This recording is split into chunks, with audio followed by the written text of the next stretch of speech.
Good morning, everyone. Thank you for the birthday wishes. Appreciate that. My kids haven't even called me yet. It's really sad, isn't it? Isn't that sad? Your other kids say happy birthday. Yeah, the other kid said happy birthday. Okay, so let's talk about the agenda for today. What we have this morning for everybody's edification are the report outs from each of the people. Commissioners, you folks have paper copies of everything. This will all be followed up electronically for you, as well as a report out from yesterday. So one of the things you probably ought to spend a little bit of time at the end of today talking about, and of course we're shooting for noon to get everybody out and back into their normal life, is that this will come back as a report. The board can then make it an agenda item and discuss it and make some adjustments to it, and then my wishes would be that you affirm that. In other words, the work that you've done and the priorities that you folks have, that you'll have them in a report and a packet, and that the board will then debate that, talk about it, maybe reorganize some things in it, whatever you need to do, edit it, and then affirm what it is that is your goals and moving forward through this year. So we'll set that, and then you'll have all of this data here. So the challenge to the department and division heads was to do, following the COGS lead. It was really nice to have them here, both for staff and for you folks, to be a third party who could kind of help facilitate it, didn't have a stake in, so that they could speak freely and help move you folks along and everybody in the room. Was to give some guidance to our reports, and with some help from Bradley and everybody at the table, we all talked about how to best present this. So what you have, you don't have some people with a 30-page report, some people with a half-page report. You have a one-pager from each, and so what we're going to do this morning is take a little bit of time, and here's the ground rules. Folks are going to come up. They have 3 to 5 minutes to talk about.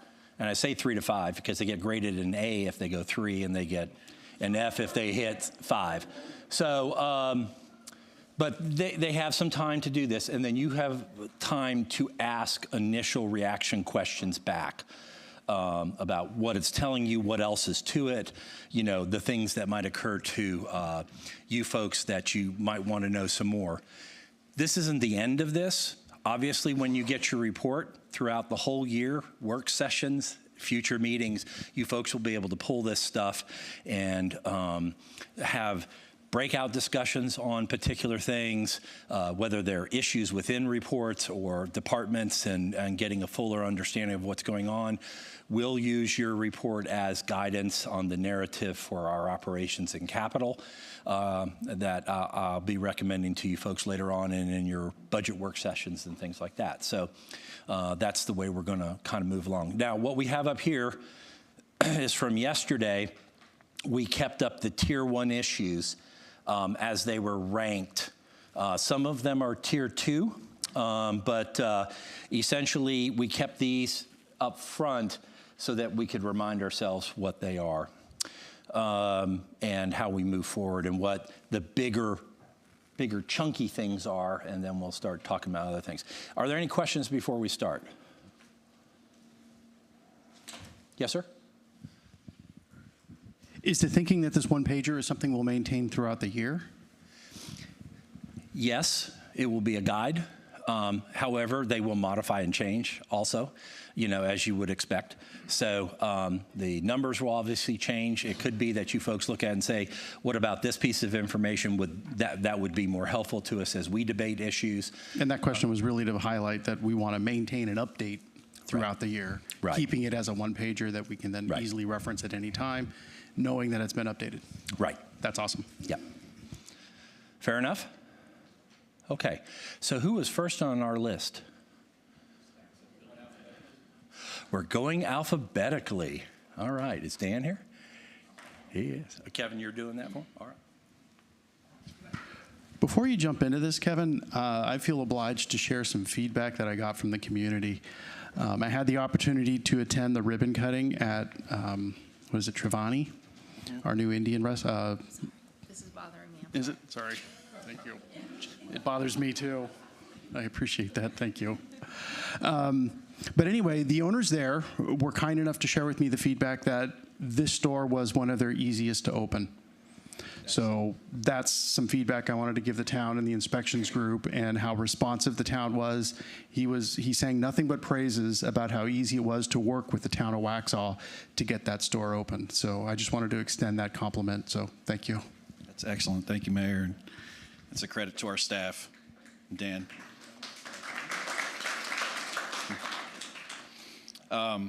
So building inspections is a 7-person department, primarily external, responsible for ensuring basically all construction in the city is safe, up to code.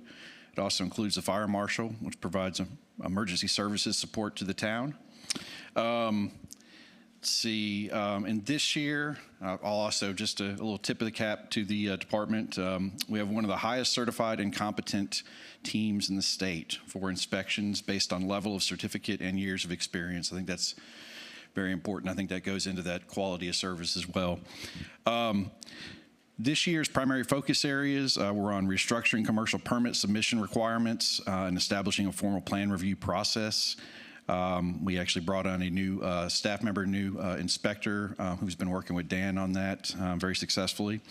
Ensuring staff receive required training and education is always important. Inspections is also coordinated with planning staff on making changes to our permitting so that we can actually better report out progress throughout the year to you guys. It's very important to kind of know where we're at and where we stand in terms of construction. You've got our numbers there, our outputs. Roughly 6,000 inspections performed throughout the year, 197 fire inspections completed, only 91 new home COs issued, which is up over a 3-year period, but overall is low for the town. We had 59 COs for commercial or completion that were issued as well. The industry trend right now, as you can see from those numbers, poor home sales has resulted in slower permitting submissions for new residential construction. All 4 active residential communities of Waxhaw have temporarily stopped submitting new permits. Some of those voluntarily, some of those involuntarily, but either way, we are at a little bit of a slump on those. We do expect that to pick up, though, just to kind of depending on what the nationwide trend does with housing. Let's see. The team has a fast turnaround time, on average 3 to 5 days. I think even 5 days is a stretch for a lot of our permits. On plan review, I mean, beating the required 21 days that the state has set out. Currently providing next day service for inspections. Requirement is within 2 business days or 48 hours after first requested. Why does this matter?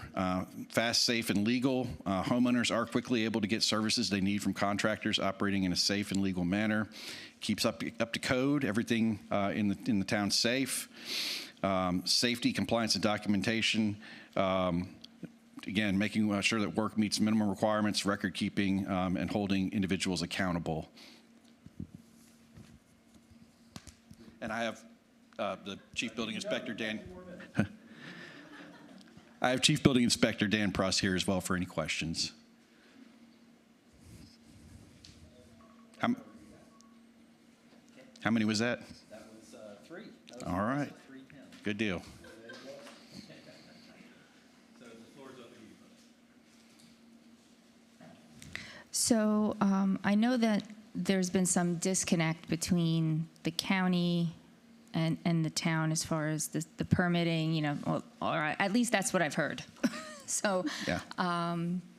Can you tell me if that's improved? Is there something that we need to do to reach out to the county partners and let them know about it? You know, I know you've had conversations with the city manager. Yeah.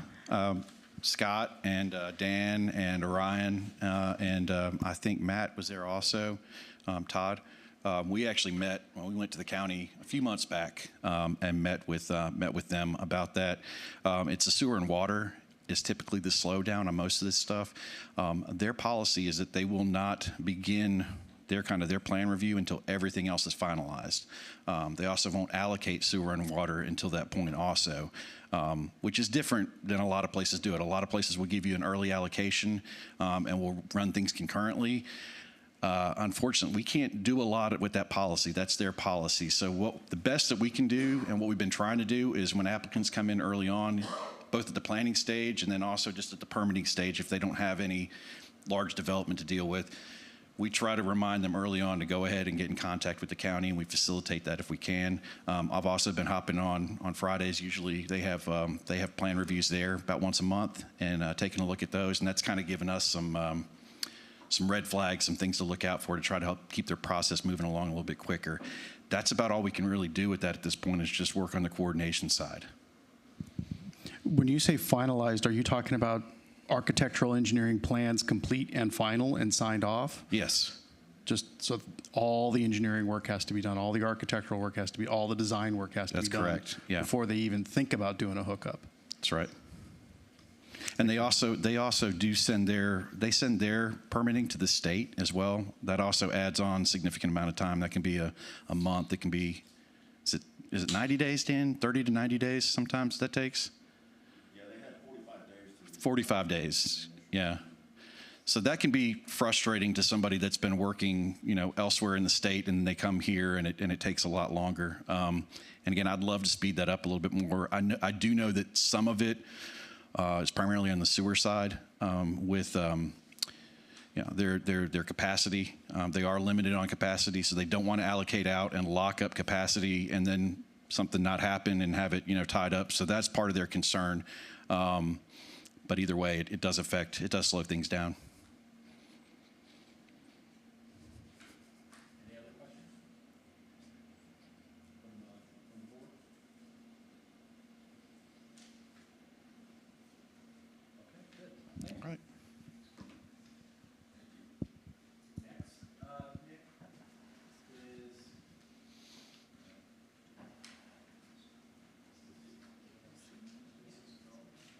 Oh, Dan, the clicker's right there.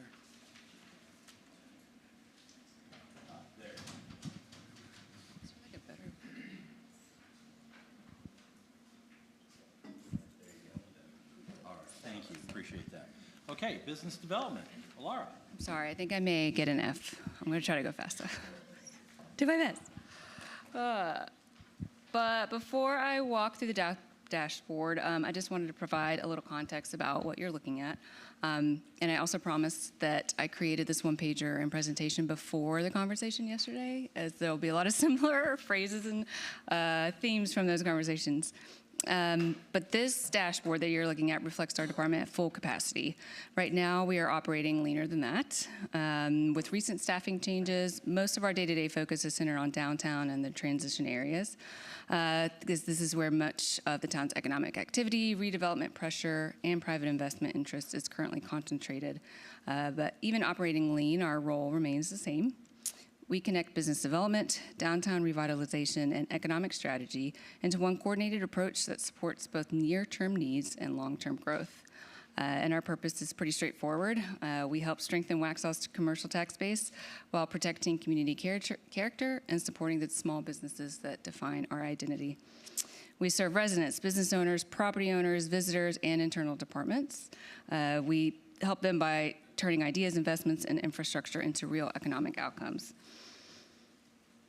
We often sit at the center of a Venn diagram, is what I kind of like to say. Planning, engineering, events, infrastructure, economic development, business engagement, and nonprofit groups frequently meet in the same places, especially downtown and our commercial corridors. That center position allows us to connect the dots and align efforts that might otherwise operate in silos. So the dashboard in front of you again highlights 3 core areas of work for our department. First is business development and economic strategy. That includes supporting our existing businesses, attracting new investment, and aligning growth with community priorities. Second is our Main Street and downtown program. That includes focusing on retention, revitalization, placemaking, and maintaining the town's highest visibility economic district. The third is partnership leverage. Through the Downtown Waxhaw Association and volunteer engagement, we expand capacity without expanding cost. Last year alone, volunteers contributed more than 950 hours, valued at over $31,000. That allows us to deliver more services without increasing the burden on taxpayers. We also operate with the lean model, as I mentioned. So 2 staff manage 3 major programs, with many peer communities staffing those separately. The outcomes on the dashboard also reflect measurable results. Last year, we saw over $2 million invested in downtown, including both public and private dollars. And since 2009, every $1 invested by the town results in roughly $9.30 in private investment. That's a huge leverage. Downtown maintains 0% commercial vacancy. It's extremely rare and reflects strong demand and business confidence.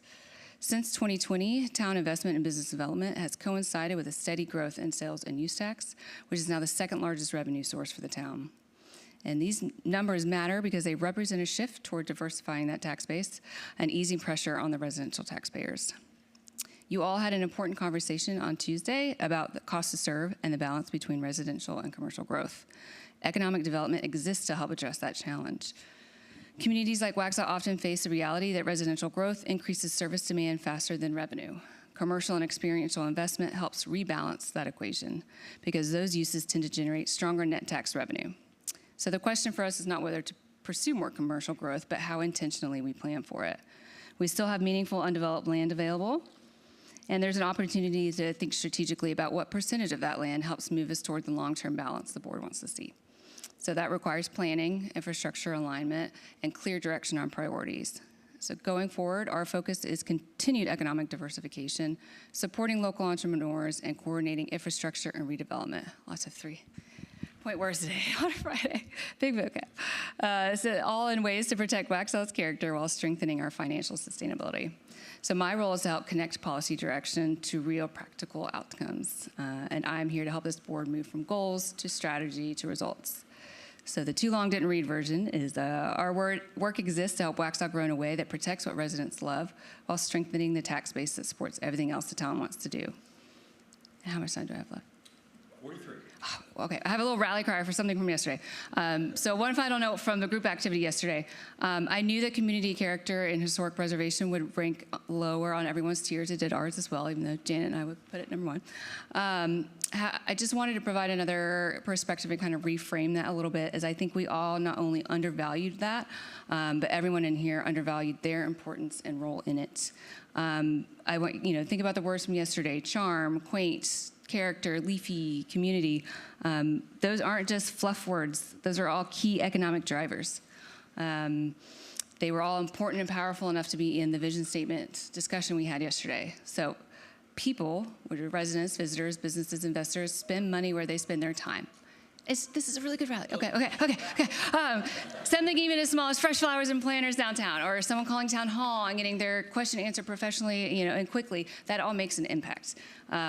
Great places don't happen by accident. I just want to remind everyone in this room that yes, historic preservation and downtown revitalization are a priority, but everyone in this room is also included in a community's character. Public services keeps it clean, functional, and cared for. PD and fire and EMS keeps it safe, secure, and builds trust. Engineering and transportation, infrastructure, safety, accessibility, planning, quality of life, safety, sustainable growth, parks and rec, health and wellness, arts and culture, tons of economic activity, clerk's office, transparency, trust, and vital services, customer service, IT, comms, connecting, informing, and engaging the community, finance, facilities, admin, and HR, managing resources, I'm almost done, assets, compliance, and talent, commissioners, fiscal integrity, policy, and advocacy. You all help create a community full of character that people care enough about to want to preserve its history. So thank you. I just wanted to mention that. You are all part of the community character, that's all. But thank you. I know I'm going to No, stay right Okay. The floor is now open. Try to go fast. Thank you, Alara. Yeah. I just wanted to get a little more detail on the $9.30 in private investment. Yes. So that is just statistics we track for the Main Street program.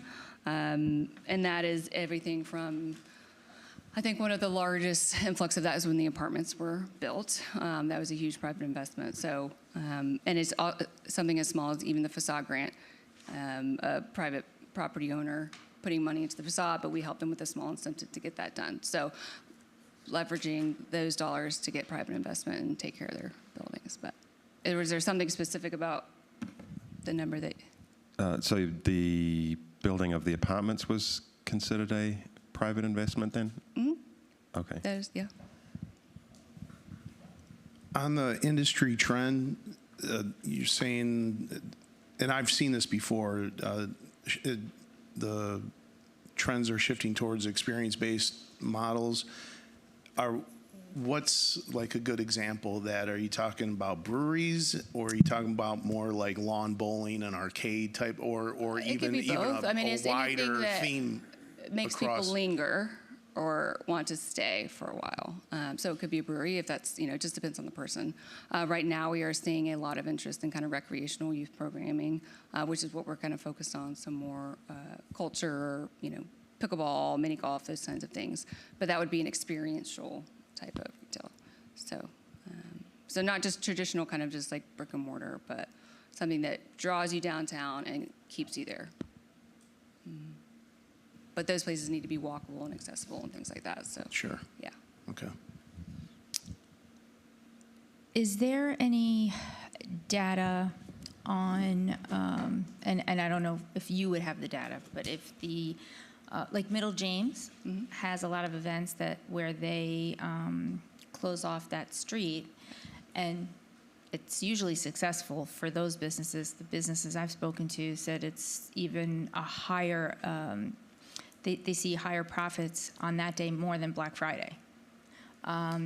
So is there, other than what they've told me, have they said anything to you about how that's impacted their business? And Middle James specifically, or the block? just the block, because I know that they wanted to do kind of like a pedestrian promenade where it wouldn't be a social district. Yes. Yeah, let's not say that. No, I didn't. Let's stop. Just closing it off maybe one Friday a month and see how that goes, and see if it brings more people to the area where they are just putting out their wares outside. We're not going to have outside vendors Right. come in, that they're going to be able to showcase their vendors. I know that the boutique, yeah, they had said that they wanted to partner maybe with Queen South and do an Italian festival. Yeah. And that sort of thing. And maybe if we could facilitate that, maybe can we do something more like that that's not a full-blown town event? Correct. But if they sponsor So that's it, we also can help leveraging them out. private dollars. That's what I'm saying, Yeah. yeah. So I am working on getting the businesses and working really hard with Robbins for third-party applications, because Middle James, yes, they want to do that possibly once a month. It is a huge economic driver to that block, but we want the businesses to take on more of that role of filling in some of these gaps of events. So we're not having to do that or pay for that, but we're helping manage and coordinate, make sure it's safe and everyone can get around.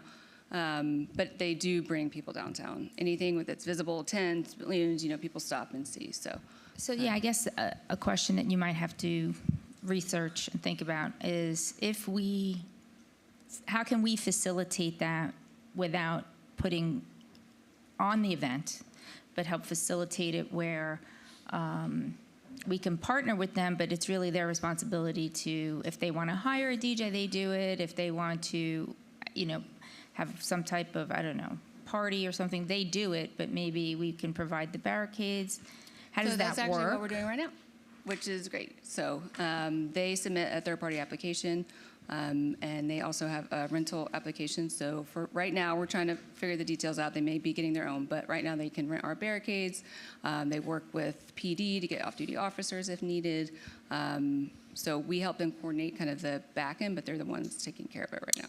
Right, but I'm saying as a town, can we just, if we close that off and to aid them, because I know some of the smaller stores are concerned about the liability, their liability, if they were to take it on, they would be solely responsible for something like that? And we can do that through the Downtown Waxhaw Association. That's the benefit of that partnership. Okay. So that third party can take on, and they have their own insurance and can do that with the small businesses as Okay. an event. So, yeah, absolutely. Anything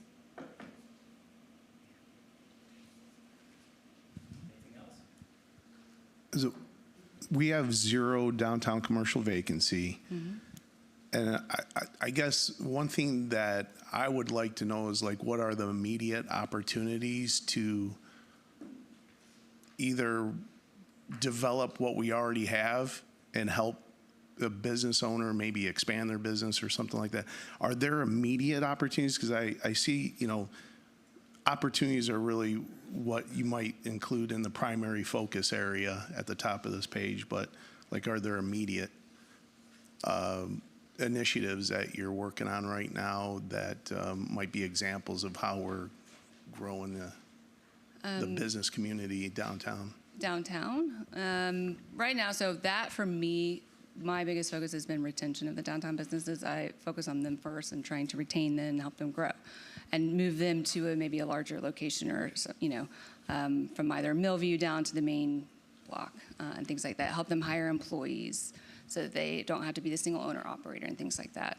And then in terms of expanding space or just, right, that is the transition area for me. We have a couple commercial corridors that are going to be coming up that are still walkable to downtown.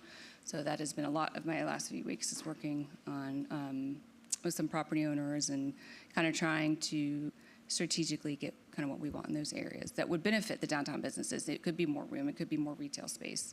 But that's just part of the position is just working with these property owners when they talk to planning and then they come to me, kind of what are some great uses for that space, and so then we have a lot of conversations about that. So my goal is to always complement downtown, not compete with it. So the existing businesses are my priority first, and then how can we, get more space? So I'm not sure if that answered your question. No, that's sorry. good. Yeah, thank you. Okay. Anything else? Yes, sir. Hey, Lori. Hey. Good morning. I have a question about the note of efficiency and how we do what we do. Volunteer capacity offset, 950 volunteer hours, which is awesome. That is a great thing. My question to you is on the role and scope of essentially coordinating those volunteers. Is that through our business development team, or is that through our Parks and Rec team? That is through me. Well, they may have their own volunteer hours and their own data, but this is for our business development department and what we've coordinated. Okay, Yeah. and now walk me through a little bit of the snapshot of what the volunteers would kind of be doing in partnership with our business development team, and kind of the roles and scopes that we just walked through. So they are part of the Main Street program with the Downtown Waxhaw Association that helps us administer that. So they're our promotions team, economic vitality, and design. So we fill the planters downtown. There's small promotional events downtown that they help us with Fright Night. Our board members are constantly walking downtown. Economic vitality, they do a lot of data and resources to provide for the businesses. So through those, that 4-point approach of that Main Street program, those volunteer activities. Got it. So it's essentially through a 4-point program in our Main Street, essentially, scope. Correct. My question to you is, while we are operating lean, is that something role shift wise that would be feasible to have coordinated and ran through our Parks and Rec team, while you operationally wise hone down and focus more on the business and business development side? I mean, that's certainly a discussion that we could have, but the second staff member would kind of be that Main Street manager, and I would focus more on the economic development and the recruitment, and then the second staff member is going to be focused more on the retention Main Street program, so they could help coordinate. That would be part of their role, is coordinating those volunteers. It just has a different, these volunteers have a little different goal. Okay. Yeah. Okay. I just didn't know if the program administratively can be coordinated through essentially the mechanisms already in place through the Parks and Recs volunteer systems, and where you're essentially you still assign scope of essentially the volunteer portion, but that essentially is ran through the mechanics of the Park and Rec volunteers, that established system.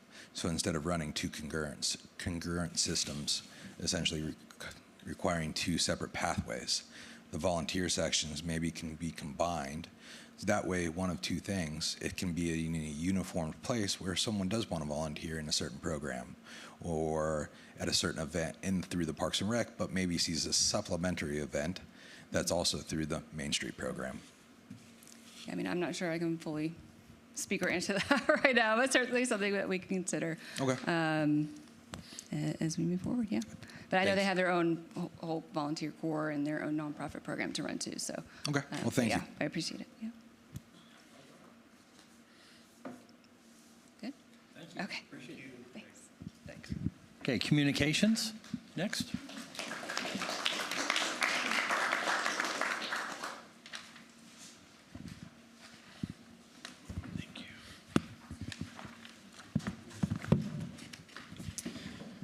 Buenos días. Sí. Sí, sí. All right, let's switch back to English. You started. I did. That was my fault. Hello, everybody. My name is Bradley Lucor, and as you might recall from yesterday, I am your Public Information Officer and Communications Manager for the town of Waxhaw. And let me know when I'm on the clock. I'm on the clock. I'm already, okay, the clock has started. So in front of you, you have our communications one sheet. It's also on these screens up here. Feel free to look on it and write on it as you wish. Communications is responsible for strategic messaging and public information for the town. That includes media relations, social media and website management, police PIO functions, crisis communication, internal communications, brand management, advising senior leadership, and many other things that cannot be quantified right now. This year, my primary focus has been transitioning from a marketing-led approach to a comprehensive strategic communications model. And that means moving beyond just promoting events or feel-good stories and instead ensuring that every department communicates with one unified voice aligned with policy direction and organizational priorities. One of the biggest accomplishments this year we've had was aligning our departmental messaging into that unified voice, telling our story proactively rather than reactively. We've also updated the town's brand standards, streamlined website content, improved digital accessibility, and strengthened internal intake processes so messaging is more consistent, timely, and accurate. From an output standpoint, town-owned social media channels generated 6.9 million views in 2025. 6.9 million views. The town website also received 386,000 views, again showing our reach and the impact that our digital platforms have in communicating our message. We distributed more than 24,000 email newsletters with a 99.86% delivery rate and a 46% open rate. Both of those are well above industry averages, and all of this is managed in-house with one full-time person. You're looking at him. In terms of trends and pressures, the most significant external driver that we're looking at moving forward is the federal Department of Justice digital ADA compliance rule that will take in effect in 2027 for the town of Waxhaw. This requires that local governments bring their websites, social media, and any digital content that provides services to residents into accessibility compliance, or they could face potential litigation. That mandate alone requires continued modernization of our digital platforms. From an efficiency standpoint, output and strategic alignment have increased significantly since transitioning from contracted communications to in-house. Consolidating oversight of communication tools across departments has also reduced duplication, improved response time, and strengthened message control, particularly during high-profile or crisis situations. Most importantly, the outcome for residents is visibility, transparency, and trust. Residents are receiving timely, accurate information directly from the town. We are reducing misinformation by becoming the primary source of truth. And we're ensuring that board decisions and town initiatives are communicated clearly and consistently. Not saying we don't have room to improve, because there's always room to improve on communication for sure. But at its core, communications protects the town's credibility, strengthens public trust, and ensures that our message is aligned with town priorities. Thank you, and with that, I'll have any questions that you may have. Thanks. The 6.9 million views on social media, are there any location-based metrics on that? Like Most of them are coming from the U.S., it's like 99% U.S., but most of our views do come from the Waxhaw area. Okay. I can pull specific measures for you later. I don't have the specifics in front of me. I was just curious, ballpark, you know.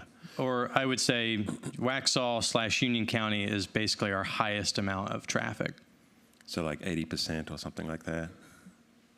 Potentially even higher than 80%. Oh, okay. Yeah. And the messaging and communication for the PD, I think that used to be handled separately. Is that now all being handled by you? Well, it's a partnership, I would say. But crisis comms or big things, I've been taking the lead for messaging for the police department as well. Okay, thanks. Mm-hmm. Yeah, thanks for that. That was really good. You're welcome. Thank you. Yeah, a really good, concise overview. And also, I want to thank you for taking care of Mr. Rose's interview. That's really cool. I'm looking forward to the link. On the state or legislative pressures, the Department of Justice ADA compliance, what kind of tools do they give you for complying, or is that you just kind of have to figure it out based on what their mandate is? And what are we website? complying to? So the Department of Justice does not provide any tools. They just come out with the rule, and then it's up to the municipalities to come up with the tools to ensure that. The ADA compliance is bringing your website and other your digital assets up to a WCAG level 2.1 AA standard, which I forget what WCAG stands for, but I remembered the acronym because of the funny sound. But basically, it's bringing your digital platforms into accessibility for people who are using screen readers. Blind people, people who are hard of hearing, et cetera. So making sure that all residents can receive the same information about services as able-bodied residents. There has been talk under the current federal administration of extending that rule because I think they're starting to realize what goes into that and how much that may cost municipalities across the board. Because you're talking about turning, it sounds like you're talking about turning text into audio stuff and then ensuring any audio stuff is, what's the word I'm looking for? Closed captioned. Right. So we need closed captioning features on the website. We need audio readers on the website. I've seen websites where I think the Wall Street Journal has the button where it'll read the article for you. Stuff like that has to be added at our expense, I'm assuming. Pretty much, yeah. Okay. And also the feedback that we see on the posts, on the Facebook posts about this is great information, keep the communication.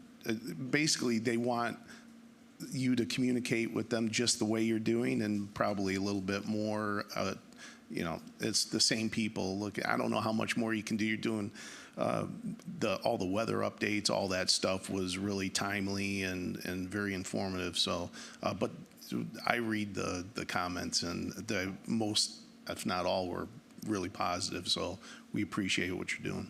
Thank you. And that's something that we're really proud of too, switching the narrative on social media, because people come out on social media and they like to share their opinions, which are typically negative. But what we're very proud of is the more we're putting out and the more we're communicating, the more that negative is turning into positive. So we're very proud of that. Thank you. Yeah, and we should all be proud because you've got some compliments from people that I've not seen a compliment from in many years. So, just saying. Good job. Some very negative people have become positive because of you. Well, I would attribute that to the team as well. I'm only as good as the information that I receive from the team. I am just the conduit. I think it's your charm and good looks. Exactly. This is going really well for me. Okay. Exactly. In more ride-alongs with the service guys, and that was good. On location. Yeah, that could be a regular thing. That was really cool. No, I think your work during Snowmageddon was really valuable, and I certainly enjoyed seeing those posts, and I'm hoping the town and the community as a whole got something from them as well, and sort of received the message that, let's stay home, let's give services the time to catch up and all that. So just want to compliment you for that work and that effort, so thank you. Thank you.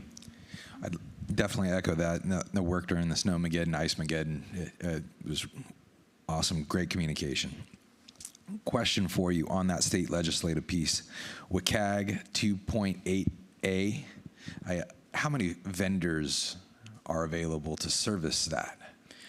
There are plenty of options out there. It just depends on how much you want to pay for it. Okay, so there's a likelihood of a menu of suite of options on how to come into compliance, and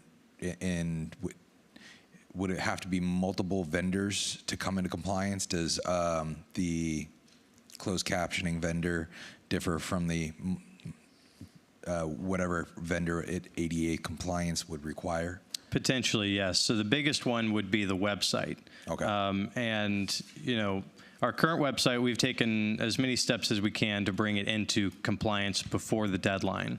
But the platform is a little bit outdated, so it's more of a manual lift.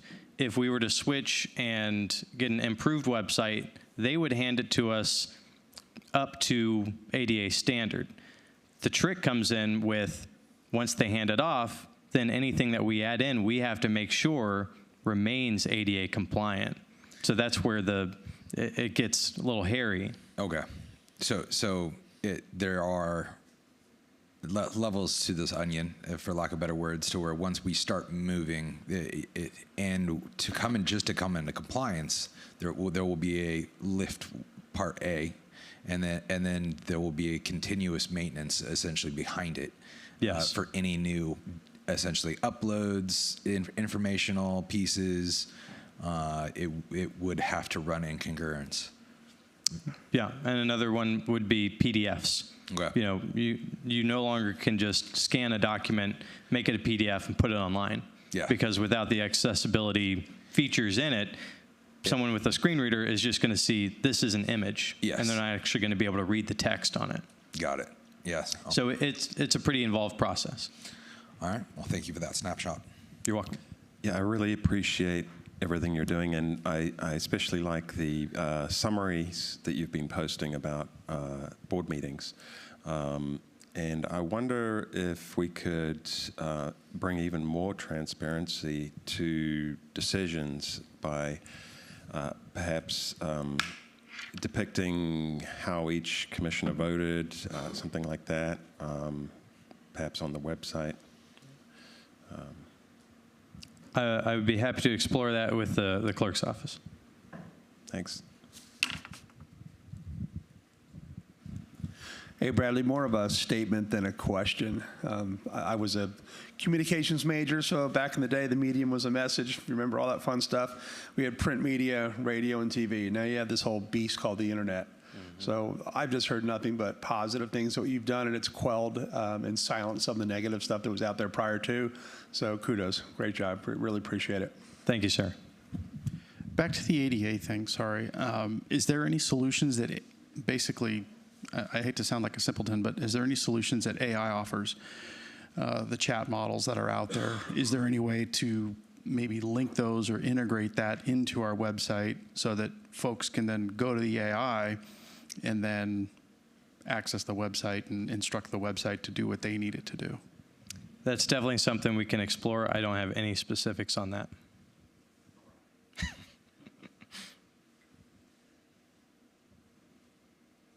All right, thank you. Thanks, Bradley. Good job. All right, customer service. Susan, you coming up?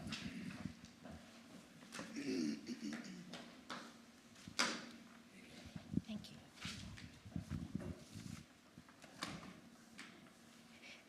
Hey, good morning, everyone. Thank you for this opportunity to tell our story.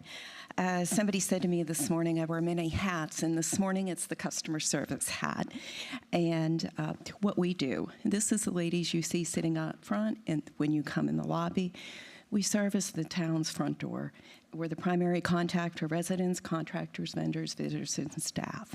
How do we do this? 3 part-timers. I'm listed here as a full-time, but I'm their backup.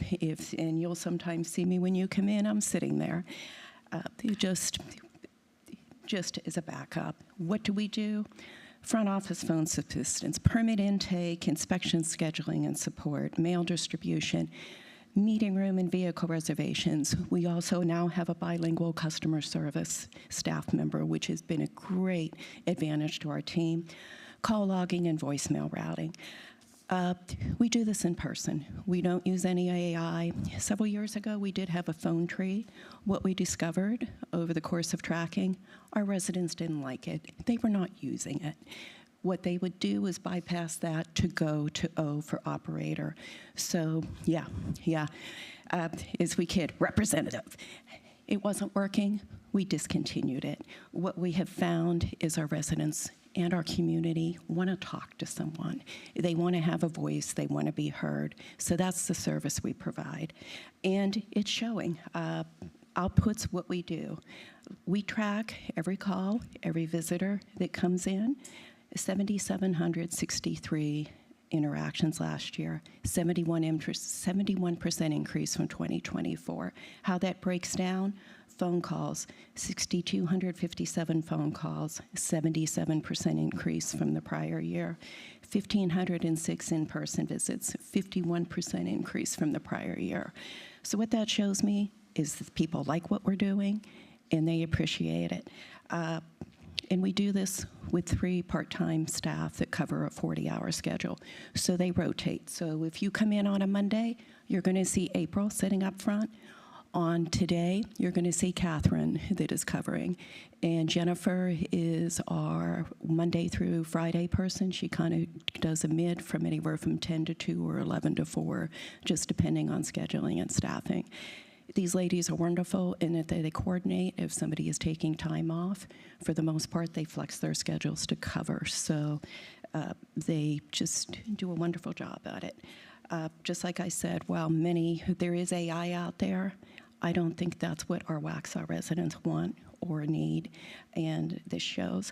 We've also, this past fall, decided that they are so intertwined with the permitting, and so many people are coming to ask for permits or calling for inspections, that we are now doing a cross-training model with those ladies.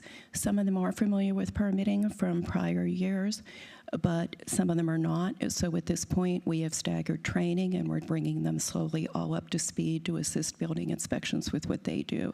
So as that volume will start to increase, as those projects become online, these ladies will be proficient and be able to help our permit tech, Heather, so she is not overburdened or overwhelmed.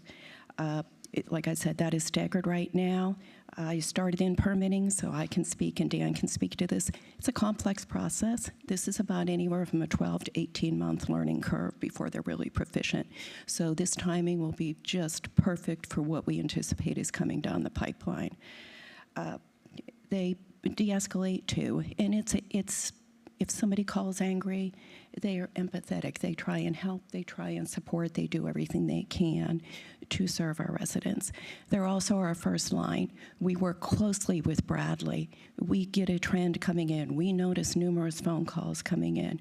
We're immediately reaching out to Bradley. Is this something we need to put on the website to clarify? But also a resource. This past week has been Duke Power bills and Piedmont Natural Gas bills. We're limited. There's not much we can do. But how can we serve our residents? We are supplying them with what they've asked for. The Attorney General's hotline, thinking that this might be a scam or fraud, and also the State Utilities Commission, as well as our state and House representatives. We've also improved our messaging on that to explain to folks why their bills have gone up. We've done our research on that. So it's multifaceted what we do. So now our messaging for folks calling is understand, yes, your thermostat is still set at 65, but it was so cold for such an extended period of time, your heats had to run longer to maintain that temperature, thus why your bills are up. It's an explanation. They might not like it, they still might want to go, but at least we're providing the explanation, and it's sensible and logical. So yeah, and we're laughing, but it just makes sense to us, but when you're on a fixed income and you have rent or other things due, it's stressful, so we try and help and provide that support. And this speaks to the numbers and the activities, but I'd like to speak to the culture. We have over 80 years experience with that team, and our expectation is simple. If you call or visit us, we help. This includes non-town services as well. So if they call and they're asking for help, we route them to the direct people that can help them, regardless of whether it's a town service or not. We see every person who calls or visits us as somebody requesting assistance, and we do whatever we can to provide that assistance. And I thought I had this memorized. That's the level of care we provide, and we come each and every day with that same attitude and perspective, whether it's this internal team here or our community. We're here to serve, and we try and do that the best way we can. And I am so grateful for this team and the opportunity to represent and tell their story this morning. Be glad to answer any questions you have.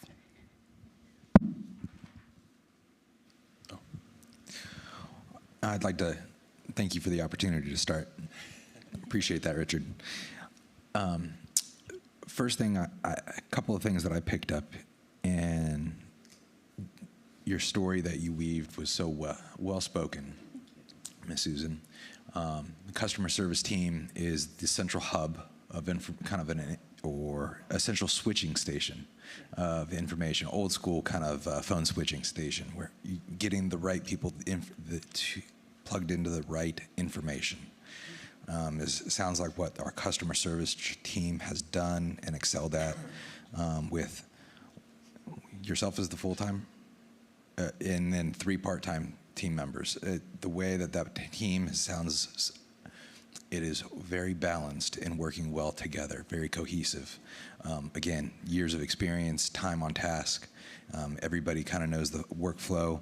And then to also cross-train, thank you so much for stretching your resources and cross-training to help with permitting and permitting intake.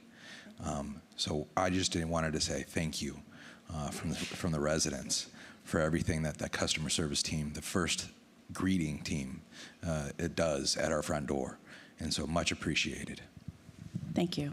Yeah, thank you very much for everything you guys are doing. Really appreciate it. I love that you guys are coordinating with Bradley and helping him with proactive messaging. You know, you mentioned about the great increase last year, was it? The increase was last year in volume of calls. What was that primarily driven by? Was that more inspections requested, or?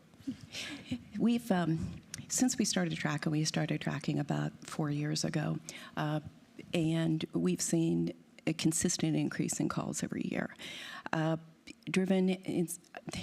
The top 3, and you'll laugh, Ms. Paula will appreciate this: trash, trash, and trash.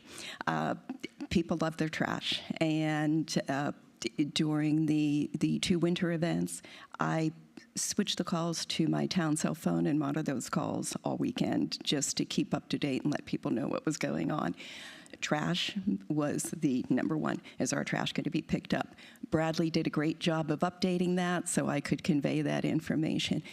Trash is always number 1. Building inspections and permitting will, depending on the month, number 1, number 2, and number 3 are trash, building inspections, and permitting, and those will fluctuate. So those are the number 3 calls. We do have an online permit portal, and Dan could speak more to this, and Kevin as well.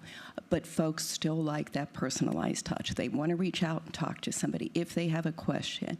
Technology is great, but not everybody trusts it. If you're talking to a person, you know your inspection is going to get scheduled. If you have a question, they can route accordingly if it's not something they can answer. So those are the top three. We have sometimes funny ones where we kind of act as 311 as well. So we get a hodgepodge of calls, not, like I said, not all in the town services. I remember, and I asked the team some funny ones. And yes, we looked up for a gentleman one day. There was a vacuum cleaner service that repairs vacuum cleaners in Monroe. So we found that for him one day. Last year for Jammin' at the Tracks, they had a Tom Petty tribute band, and I'm sorry, I'm still laughing at this one. Jennifer, our rep, got that call. This caller was not familiar with Tom Petty, was thinking of going, what type of music does Tom Petty play? She started singing it into the phone while she was working. Jennifer has a singing background. She started singing some of it into the phone while she was searching Google on her private phone to pull up some music. And then she said, oh, here. And she started playing some of that music from her phone through the phone so the caller could hear. From what I understand, that woman really enjoyed the show. Yeah. But then we have some heartbreaking ones, too. Gentlemen, you have seniors that you're the only person they talk to all week. You get familiar with them. They become your buddies. They become your friends. A gentleman that I had talked to in the 7.5 years I've been here, pretty much on every few weeks, I hadn't heard from him in a while. I got concerned, and that's the call log. I called his wife, and she said to me, I'm so glad you called. She was in the process of trying to find nursing home care for him, and she could not find any vacancies in Waxhaw. Everything was in Charlotte, 45, 50 minutes away. And I sometimes feel there's divine intervention. That same week, we have books and manuals and all kind of things we look through of social services and things through the town. The entire team and I were scrounging through trying to figure out how to help or what we could do. There was a networking event here that day. There were agencies, Area Agency on Aging, and some other private individuals that work with this exact thing of placement. I got those business cards within 2 days. She had called me back. She had worked with 2 of the groups I had provided her information with. They got them placed at White Oak, Waxhaw. So do we have those cards in our file now? We sure do. So when we get stuff like that, we keep it. But that's the kind of thing that we do, and this was heartwarming. It really made me feel good. Thank you. You mentioned about, getting back to the coordination with Bradley, and, suddenly you get a bunch of calls about one particular thing, and then you communicate it to Bradley. Have you noticed that after you communicate it to him and then he puts it out, that there's suddenly a drop? You sort of see a reaction there? There will be. Or it's messaging. We have then, if Bradley's putting it out there, if it's on the website, if it's on social, then I'm alerting the team, hey, it's out there. Bradley is alerting the team it's out there. So he communicates, no pun intended, very well with the team. It's out there. Then we can let the folks know it's out there. We do see a decrease. If they continue to call, we have consistent messaging then. We are messaging what is on the website that Bradley has already put out there. So it's a multifaceted process. Hi, Susan. Is there a customer service interaction chat on the website? I don't know if I've ever looked for one or needed. There isn't, and we're continuing to explore and look at new things. And Bradley is probably noting that right now, I'm sure. Any type of interactive bot on the chat. Far be it for me to make more work for somebody. Yeah, yeah. There isn't. I guess I was just going to say, what are response timelines and targets for something like that? But since we don't have one, I think maybe as people are used to, or more used to, utilizing them in the private sector on other manufacturers' websites, that type of thing. That may be an opportunity for us to service the public to even greater extent by offering that service. Yeah, we have talked about it. When Bradley came on board, we had kind of mentioned it and talked about it and tossed it around, and it's one of those that are just a review in progress right now. We're also looking, and I'm working with IT on how to improve our messaging on weekends and after hours. And so we're always looking at process improvements and way to improve it right now. Yeah, I think a lot of people just don't like to try and find things in menus on websites, and when they, so they say, "Oh, the website sucks," but it's not that the website's bad. It's just that people don't want to click anywhere. So yeah, if there was something that popped up and said, "Looking for something," type a word in here or something, No, I mean, that's a great point. And the website has got a lot of information on it. Almost everything, because being on the campaign trail, people ask us, "Oh, where do I find this? And is that information available?" Yeah, it's on Waxhaw, WAX.com, right? And so most of the information's there, which is wonderful. But you get to be the beneficiary of people's sometimes laziness, sometimes it's just hard for them to navigate a pretty vast website. So having that chat function might be helpful. But and whoever's doing the website is doing a great job, by the way, because all of that, all the stuff that people would ask me for when I see them around town, it's there. So I always direct them to the website. Yeah. And I agree. And not everybody is technically proficient. You have an elderly base that still wants to talk to an individual person, so we become the webmasters for them as well. We become Google for them. Compliments to Bradley, because in navigating and talking through people through a website, or they can't find it, they're on their computer. He has done a phenomenal job of making it easier for myself and my team to navigate our website too, to be able to talk instead of multiple layers. It might only be 2 steps till they get to the Parks and Rep site they want. Just all of that has just made it more efficient for us too. And it introduces people to that, so they're a little bit less fearful of trying to go out there and find information. But we're Google for people too. We're just, like I said, we're 311. People just know there's a friendly voice at the end of that line. They know they're going to get an answer, and that's why I think the increase in call volume too. Our residents really appreciate that there's just a voice on the phone instead of Betty or Sandy that puts you, as I experienced the other day with my bank, puts you through multiple layers, and by the time you try and get to the operator, you have a 24-minute hold time.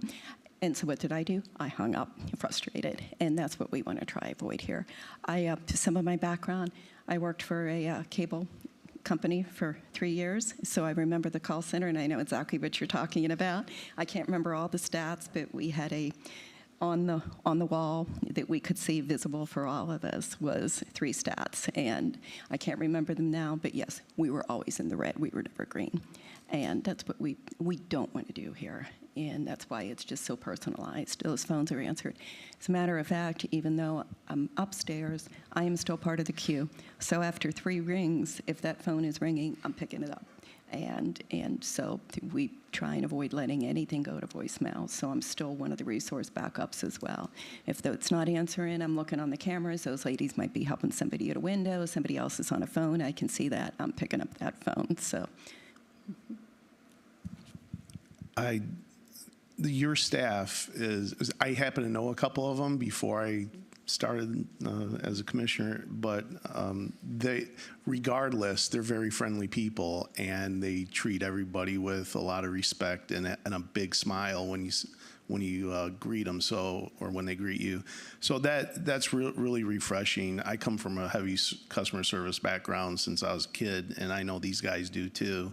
Everybody, you're servicing people all the time in our job, so I know that's really appreciated by us, and they do a great job. And the fact that they're doing the cross training with the permit folks is building inspections. That's going to be a great initiative, and really looking forward to even more service in that regard. Well, thank you all. Thank you all. Yeah, some of the folks know this, but I'm a Chick-fil-A alumni, so that core culture and training resonates way too many years ago, but it sticks with you, and that's what we look for in these ladies. And they're just, you can't teach empathy.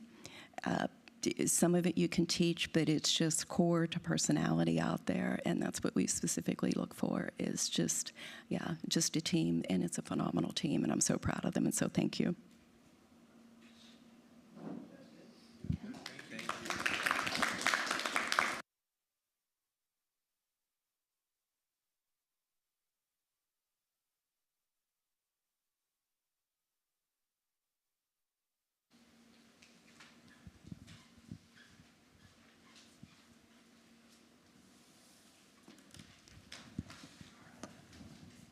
Good morning. So engineering provides technical expertise in transportation, traffic, stormwater, erosion control, and infrastructure review. We have 5 employees. Services we provide are planning, design, inspection, maintenance of public infrastructure development, plan review, advanced infrastructure planning, technical assistance to residents, public engagement, and education. Key outputs for this last year are we've had 15 plan reviews, customer stormwater, erosion control. Those are construction document reviews, so that's going to be a different number than what planning has. Planning has different types of reviews like plats, and we assist with those, but those aren't our initial dive in and long-term investment. Basically, a lot of our time doesn't go in that. That's quick plat reviews, a short review. We have 74 miles of roadway to maintain. I'll go later on to kind of discuss that. We have $100+ million of transportation initiatives programmed, and you've heard many stories from James about all of these dollars spent or planned to be spent. Efficiency, development, review, productivity. Engineering review process averages approximately 45 staff hours per development, reflecting technical complexity and compliance standards. There's no real way to measure that, but just the plan review itself, Deandra doing the engineering review checklist, making sure all the construction plans meet the engineering standards, James going through the TIA, I'll be looking at the stormwater, Chris looks at erosion control. There's a great deal of engineering time invested into each plan that's submitted to the town for review. Grant funding and leverage state and federal grants to offset 100 or 50 to 100% of the project costs, reducing local government burden. So James showed you that list of our investment versus the funding that we'd received for projects in the past. Standard modernization engineering standards to improve consistency and streamline review process. So recently we've redone the engineering manual. Basically we have it's just over a 9-page checklist of every requirement that is necessary for a construction plan review. And down the checklist, it's a streamlined review of what's needed to get a plan that meets the engineering standards for the town of Waxhaw. Primary focus, completing the roadway and inspection improvements and updating the engineering manual and stormwater design manual. So we have recently updated the engineering manual as of January 5th or 6th, I think the new one is dated, and we've already got plans. Basically, that's a living document, and as we realize, hey, wait, this needs to be fixed, we fix it, and it'll be in the next revision. And stormwater design manual is something we are planning on updating this year as well. Currently, we have the 10-year design requirement. We're changing that to the 25-year design requirement in our next plan review, or next modification to the design manual. The top highlight or accomplishment engineering manual, and then the Prescott-Glen Parkway and the Pine Oak roundabout, working with the developer to get that project done, and now we're excited that the Pine Oak intersection will be done later this year as well. The biggest challenge would be aligning advocacy efforts to ensure Waxhaw infrastructure priorities remain at the forefront of local and regional decision-making processes. Trends, infrastructure costs increase costs $300,000 to $900,000 per mile to pave and reconstruct our roadways. This is where our 74 miles of roadways comes in. We only received $700,000 annually from the Powell bill. If we were to just use that and get 2 miles of resurface per year, it would take us 37 years to resurface every road in town. So if you figure you got a road right now, today, just built, we would not get back to that road for 37 years. The life cycle of a road would be 20 to 30 years. So likely that road would be in disrepair for 10 to 15 years before we even got to resurfacing it. And by the time that happens, you could have allied radiator cracking.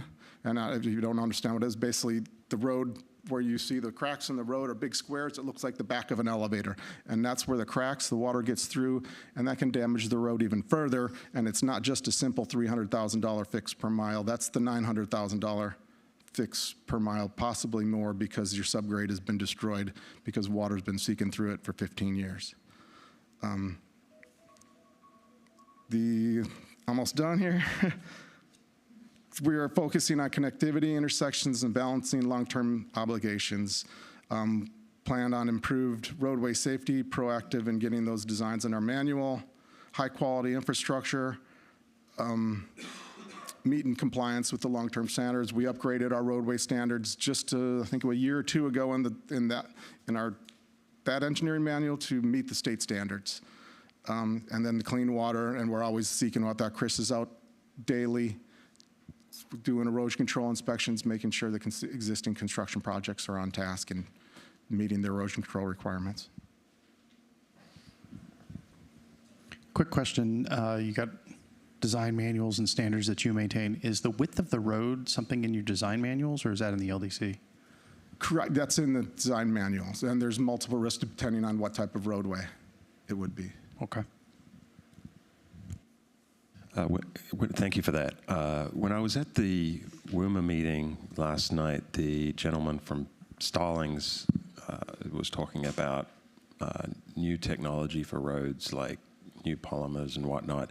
Does any of that play into what we're doing here in Waxhaw? Like he quoted a few different prices per mile of resurfacing roads, and there's various ways of doing it.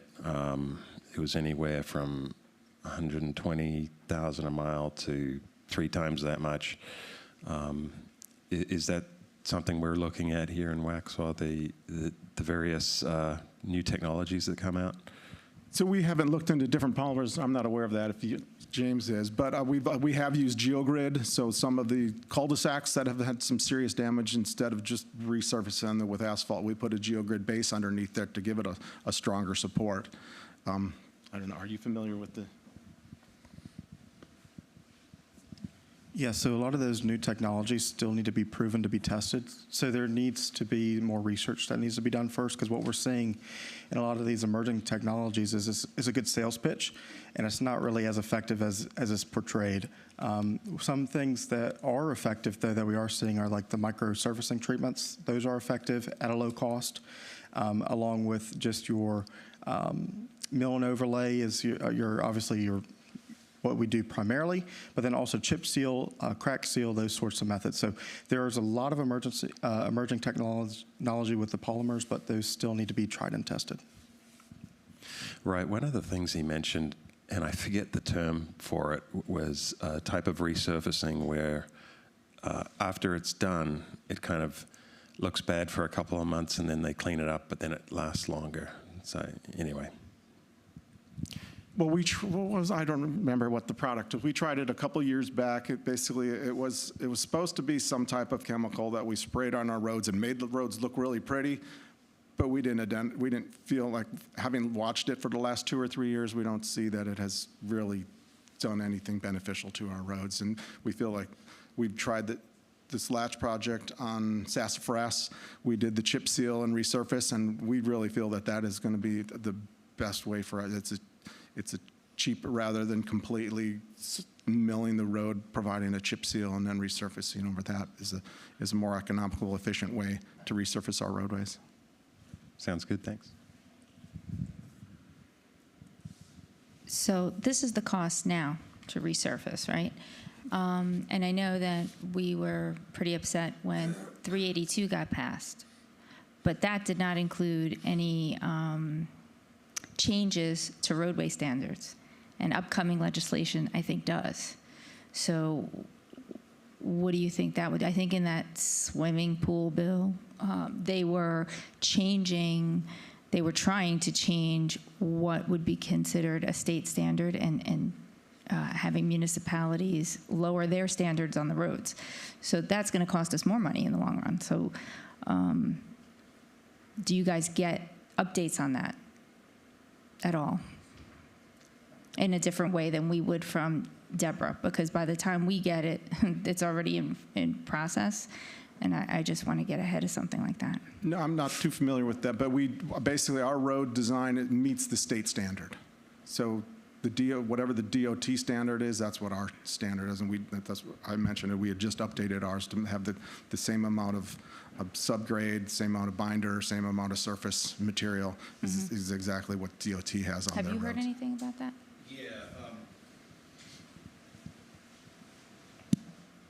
I think Orion covered it right there. What they're referring to specifically is this the materials, the width, the depth of the grade, and everything, everything that goes into it. They're not talking about how wide the streets are or anything like that. We are allowed to have city standards when it comes to that, but just on the materials alone, yes, we cannot exceed the DOT requirements on that. That's what was in the bill, at least. Yeah.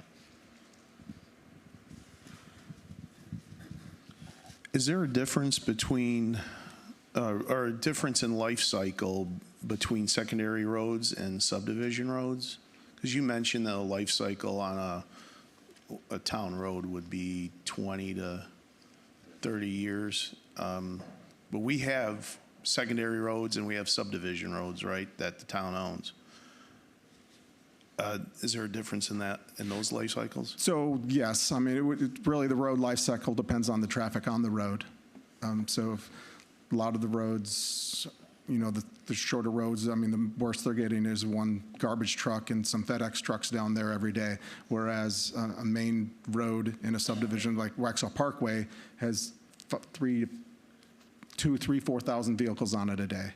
Whereas another cul-de-sac will have 100 trips on it, 200 trips on it a day. The parkway is not going to last as long.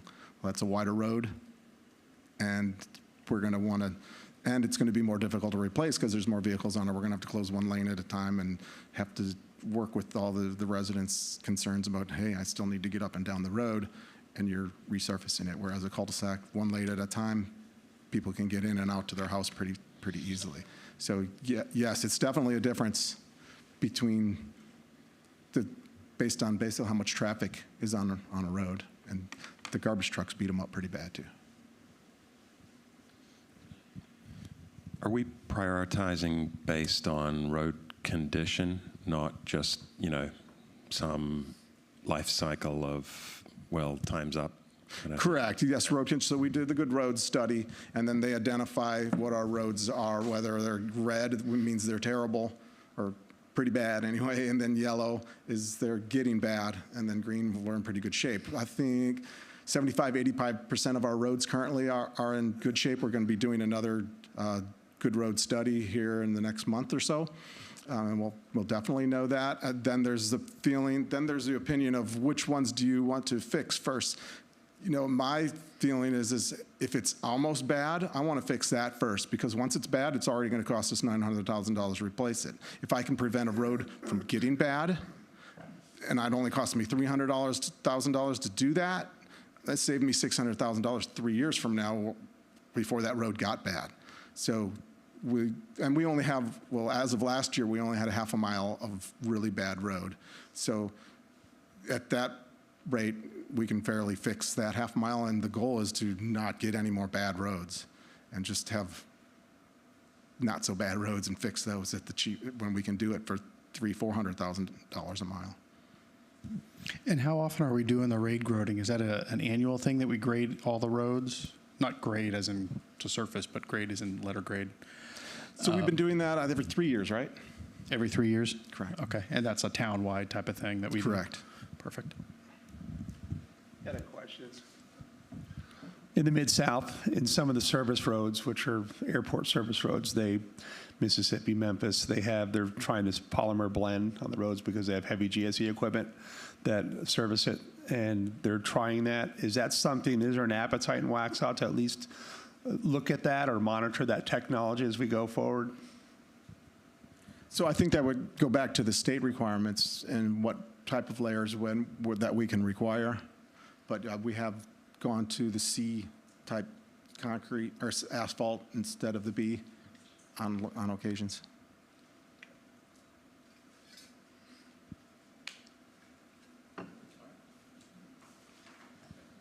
Thanks, Ryan.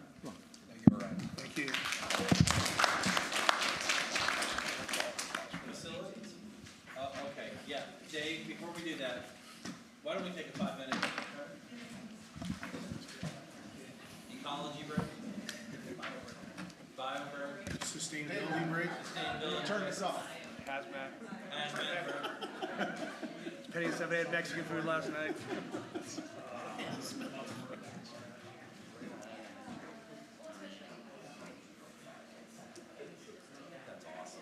That's awesome. Good job. State employee break. Can we put you on quicker? That's okay. Yeah. No, it's a good job. Director, we're saying it's a huge cost reduction. I didn't know if that made any sense to run it was It might. essentially essential. I feel like it's something we can talk about. But a lot of times the Main Street program is run through the county because it's economic development through historic preservation. So it's different than what Parks and Rec is. Now, for them to combine, they run some of the town events. But for the economic development part of it and the historic preservation, Parks and Rec has a skill set to do that, but they certainly have a skill set to do events. I was thinking more of the event side for sure, if that can be explored. And I understand that might be just some additional mechanics because it does involve the planning and Main Street side. And then there would be some involvement, but there's some. There's already a crossover with volunteers and folks that all lives on DC, but she's also very strong downtown. She may be different. But I think it was just something that I was like, okay, if it's being popular through her right now, is there an efficiency that's not was a potential pattern already that second position to there's duties and hours. And she's working very closely with Rob right now on the third party stuff, so they can work together on the event side of it, and then Laura and I work very closely on the preservation and planning portion of it, like, you know, if somebody wants to do business downtown, and they need something, whatever. No, it's just, But at the same time, too, I was like, well, if she's doing a lot of the event stuff, this was a opportunity. my wife did anything. Downtown Christmas, is it Parks and Rec or is it downtown Main Street? And I think they're teaming together that kind of stuff. Correct. And I figured that that was it, but I was like, well, okay, was there one other layer that we didn't think about?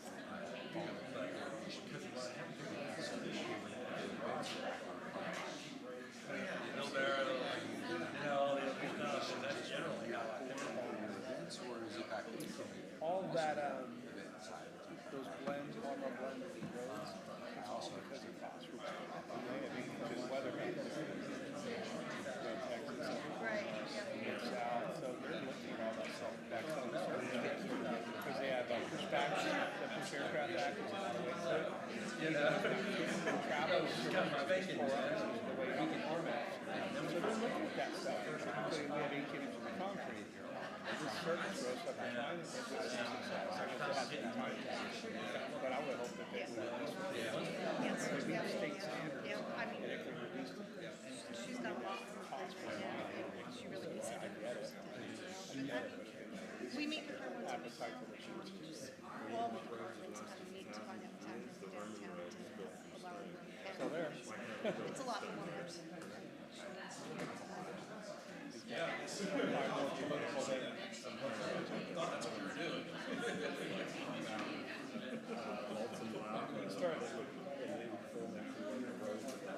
do what France did, put solar panels in the roads and power the whole town off of solar panels in the roads.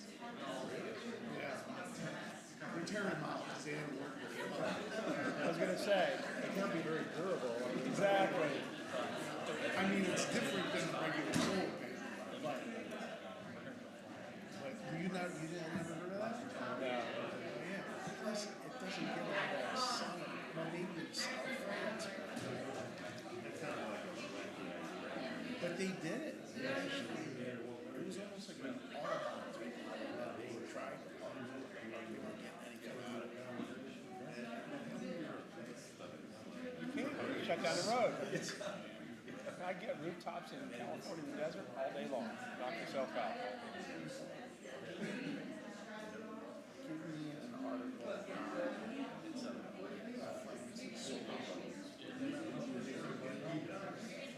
Idiocy.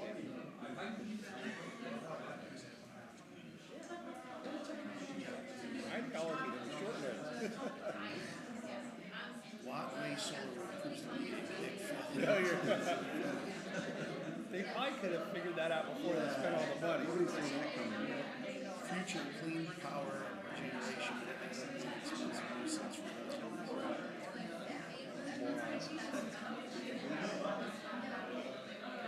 I already saw what an Everett kick football did to our solar panel in the apartment complex in California. It wasn't good.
let's get back to our seats and keep this thing going. I want to be able to get out of here on time. So, because I appreciate everyone's time. So we're going to turn it over for facilities now. David, you ready? Sure, why not?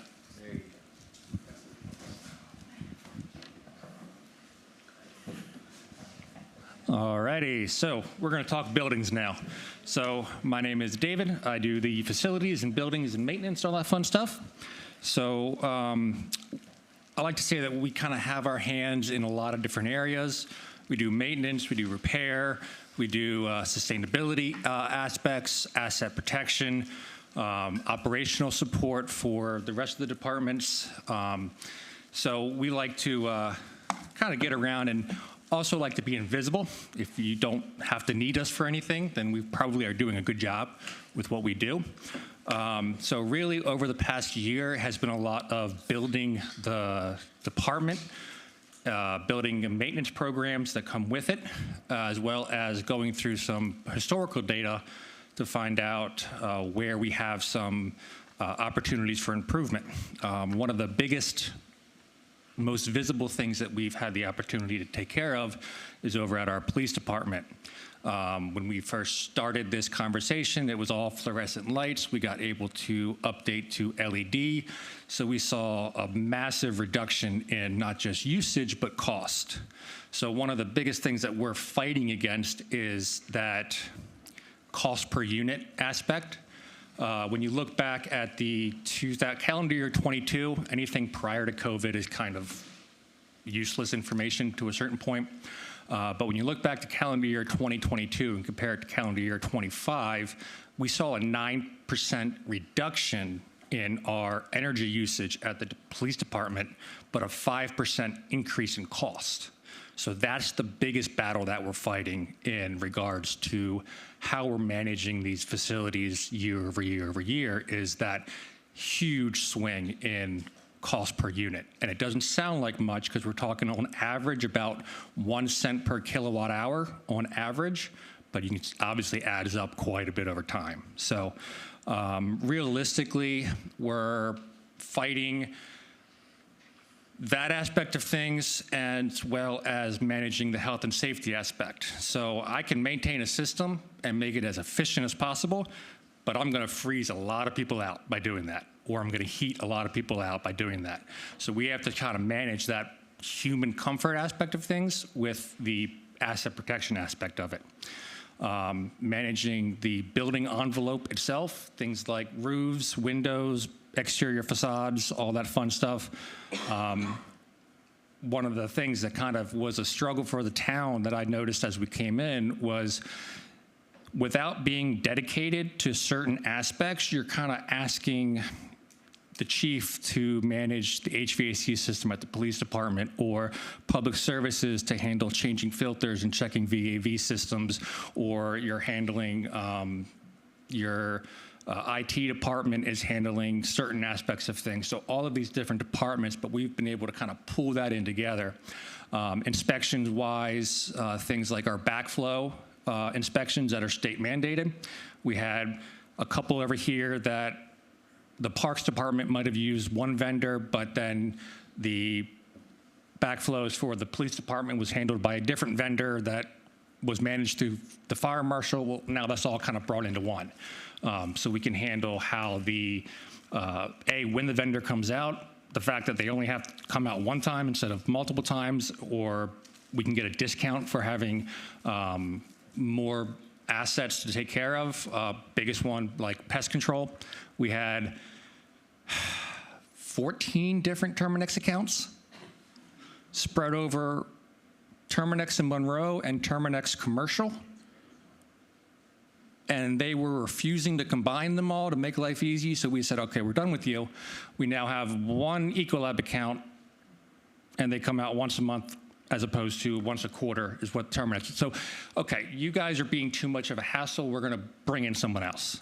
And makes it easier for us. They have one point of contact. I can work with our parks team coordinate when they're all coming out, all that kind of fun stuff. So really, really narrowing it down as to where we're spending our time and resources so we don't have multiple people essentially doing the same thing. The next one is a repair aspect of things. So in-house repairs are always cheaper and faster. Straight as easy as I can say. There are some things that doesn't make sense from an in-house repair perspective at this point in time that as we look towards the future is something that we are going to have those conversations about. For instance, right now, HVAC refrigeration specific repair is not most effective to do in-house, simply because we have a lot of newer equipment. There's a lot of EPA regulations that have to go involved with that. And because the equipment is newer, it makes more sense to have a third party come in, take care of it. They can handle the regulatory stuff. All we have to do is cut the check. As the systems start to age, it's going to make more sense to handle that stuff in-house. The biggest issue that we're going to have is, yeah, we have a lot of newer systems, but they're all, for the most part, a refrigerant that's no longer allowed to be produced. So as we start to get into that 10 to 15-year cycle of, say, for instance, the rooftop units at the police department, which are 10 years old or so, 11 years old or so, rooftop units have a 25 to 30-year lifespan. That usually can get eked out because you can replace parts on those. The problem is 410A. We're not allowed to produce 410A anymore. We're not allowed to build components for 410A anymore. So when we come down to that 10, 15-year cycle, what does that look like? Are we looking at having to replace a unit that we might have been able to repair? So that's the stuff that we have to look at as we go down the line and look further. So really, it's just a matter of looking towards sustainability and making sure that we can handle things in-house that we can, so we have less contractors, less costs involved with that, and really centralizing things. So I got the speed it up. So what questions do you guys got?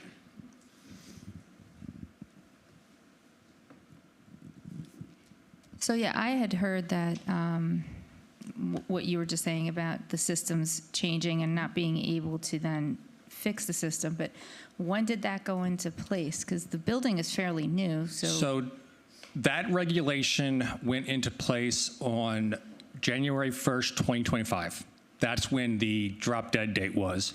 However, that was also pushed back. So the original EPA regulation was effective January 1st, 2025. 410A was no longer allowed to be produced. Manufacturers, however, and then the current administration has relaxed that regulation and said that, oh no, you definitely can keep doing it. Problem is, manufacturers said, we already changed our plant, we're not going back. So even though technically speaking that it's still allowed to be made, manufacturers have made their decision. Also, the bigger issue is the 410A style refrigerant is not the global popular choice. The newer refrigerants are, so those manufacturers don't want to make it anyway because they don't want to make two separate popular systems, one for the US and one for the rest of the world.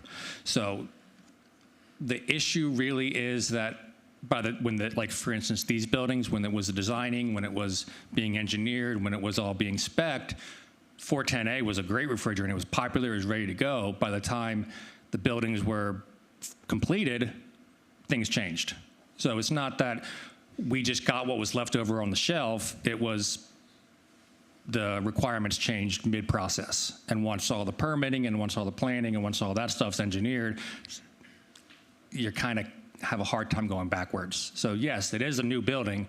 And yes, it would have been great had the engineers been able to choose a different refrigerant, but at the same time, that newer stuff is also harder to come by because it is newer.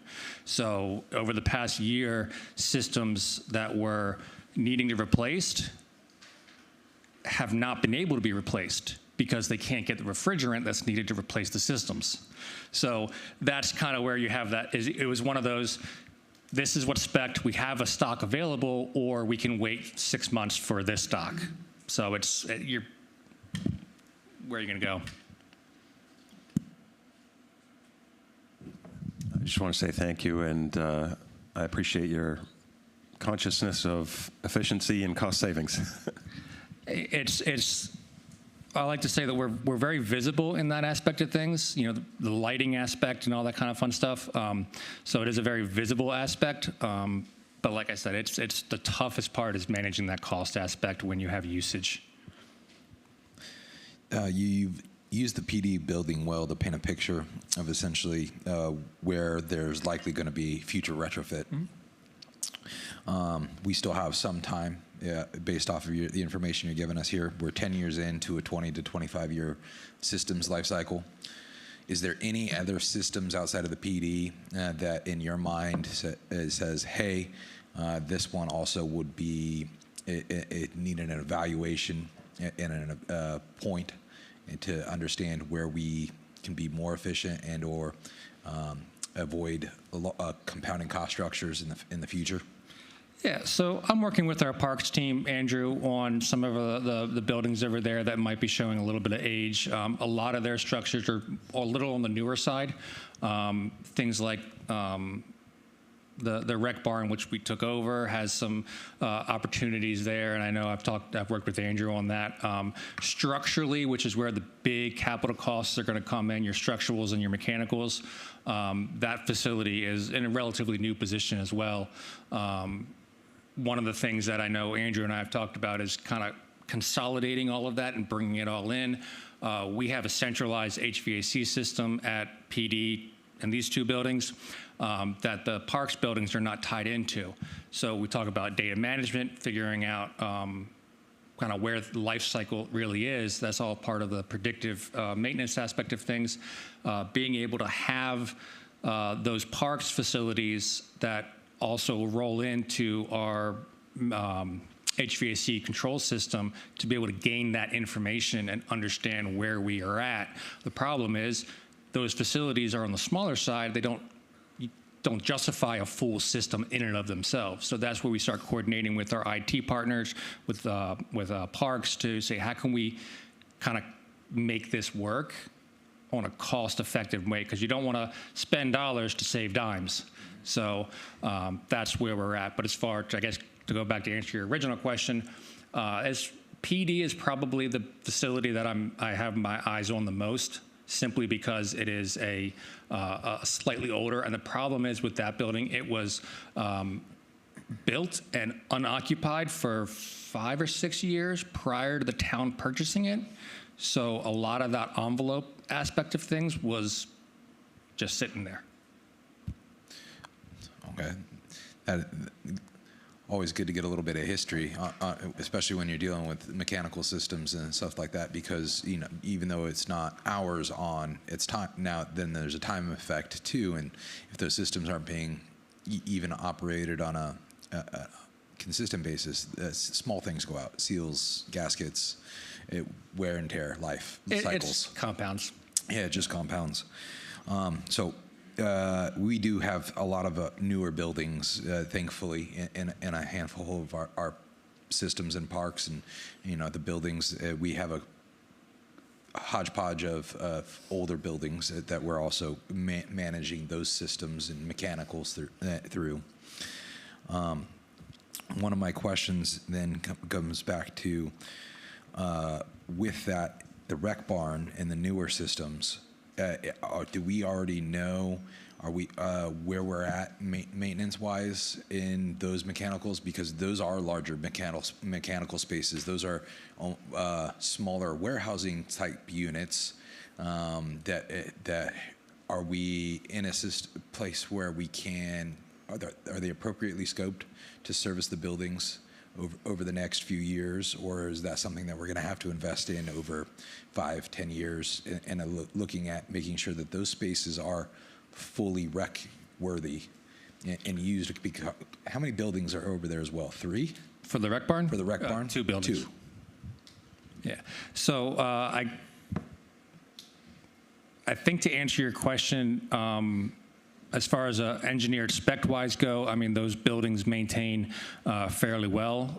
Andrew, his team, prior to my arrival, have been doing the maintenance on those. I've been working with Andrew as far as more specialized maintenance regarding the actual refrigeration side of things. But as of right now, though, that equipment is still running at a good level. It's something that as we look at budget years to come, we start looking at, okay, well, where do we want to put and plan for that in the next 10 years or so as we're looking forward. As of right now, there's nothing on fire that I'm saying we need to take care of this right this very second, or we're not going to be able to use the building because it's not going to have any heat. So that's all a monitored aspect of things and allows us to get a better idea.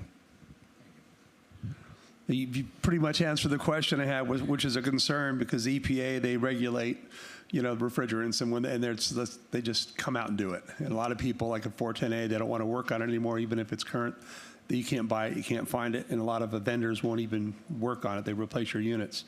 I'm replacing 2 from 2003, and it's like clockwork. 23 years later, they're not working, and the parts are coming from China.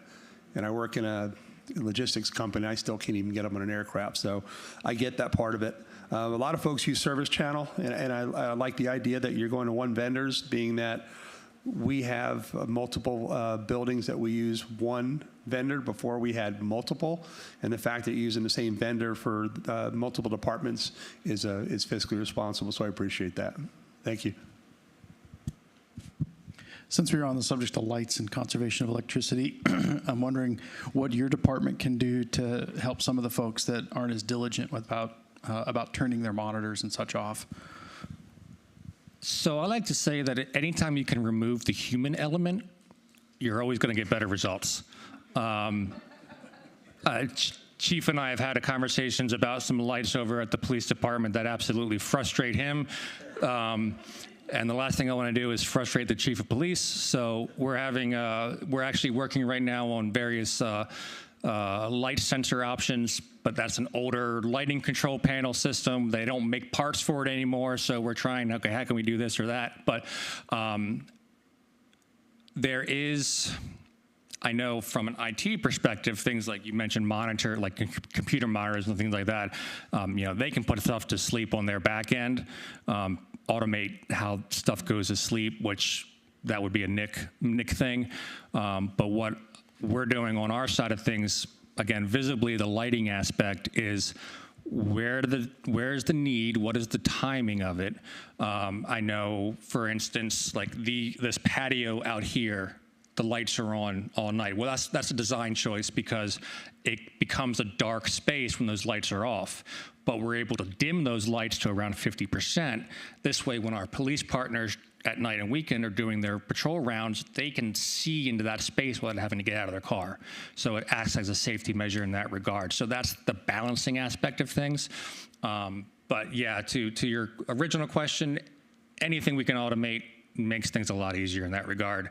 But I go back to the spending dollars to save dimes. The water heaters, for instance, I know they're set just like your home water heater is, for instance, here. But the sensors to find out how often they're actually running are going to cost more than what the system's going to use in a day. So where do you spend your time?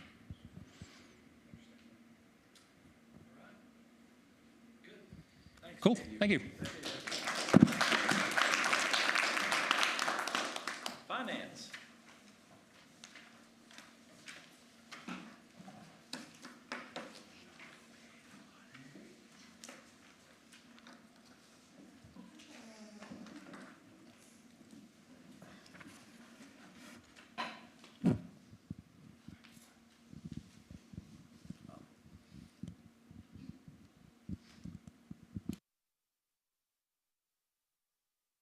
Okay.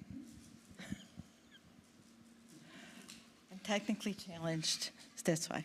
All right, so good morning, everybody. So we are finance, and finance is exactly what it says, right? We are the stewards of the money, right? We maintain the financial integrity of the town. And in reality, what does it mean? Finance being an internal service provider, we are the gatekeepers. It is our duty to toe the line for everybody here. We monitor the spending. We make sure that we're following the laws, the statutes, the policies. We do our best to educate and enlighten and inform people and give them the guidance they need to do what they need to do to get their jobs done, as well as how it pertains to finance, because everything everyone else does in some ways affects us as well. So, and we work as a team. We work really hard to keep everybody basically safe. All right, so we have 3 full-time staff, 1 part-time. We provide services, accounting services, cash management, payroll, audit and compliance, budget control. We're involved in employee benefits. We have our hands in everything. And what that means as well is we, as a team, we do our best to maintain an inner working of what goes on in all the other departments, so we have an idea of how best to serve them. So we've noted here our outputs. Our average monthly cash flow through the general fund is $1.48 million. That's money in and out. It's, it's circular. So it's our duty to make sure that everything is coded correctly and reviewed and processed, and that we maintain good balances in the bank account so that we don't have any issues. It's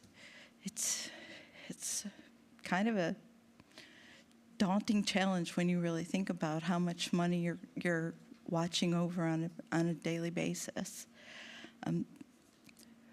We averaged out to be 6,742 invoice lines during the course of a year. So when you think about that, all those invoices and purchase orders and everything is seen by 2 to 3 people in the finance department. So you could multiply that number by 3. And that's not counting how many people in the individual departments also look at those invoices and are balancing them and making sure they're correct. So it's a total team effort, total team effort. We also review about 5,000 credit card transactions. And I would say the credit card is great. It's very convenient for people. It's great for smaller invoices, for purchases, for traveling. Sometimes it's a challenge for us because we are also reviewing those transactions and the receipts for every single transaction more than once, because somebody sees it, somebody approves it, somebody puts it into the system, somebody pulls it out of the system. So it keeps us busy. Finance is very busy all the time. So we work on our efficiencies. We are constantly striving as a team to improve the way we process, and we work together. Finance talks, we discuss. If we come across a challenge, we figure out the challenge together so that we all know what we're doing at the same time, so that there's no question, so that we all agree that we're doing the correct process. So for our year in review, over the last year, Finance did implement a new financial software system. We did this beginning mid-year for FY25, and this was a super challenge for us. We were working in 2 systems. The implementation of the new system was more than a challenge, it was grueling. The team begged me not to move forward with it once we got into it, but we persevered because we spent money. And we weren't going to give that up just to stay with an old antiquated system. And we worked through it.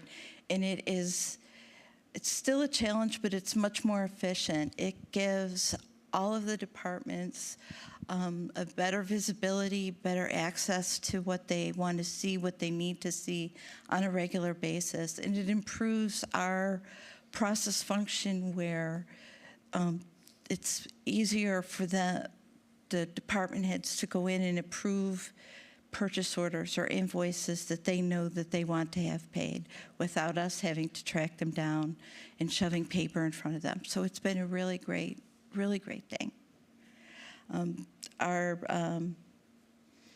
We're working on budget preparation and audit. Those are two things that are always constant in finance. There is no downtime in finance.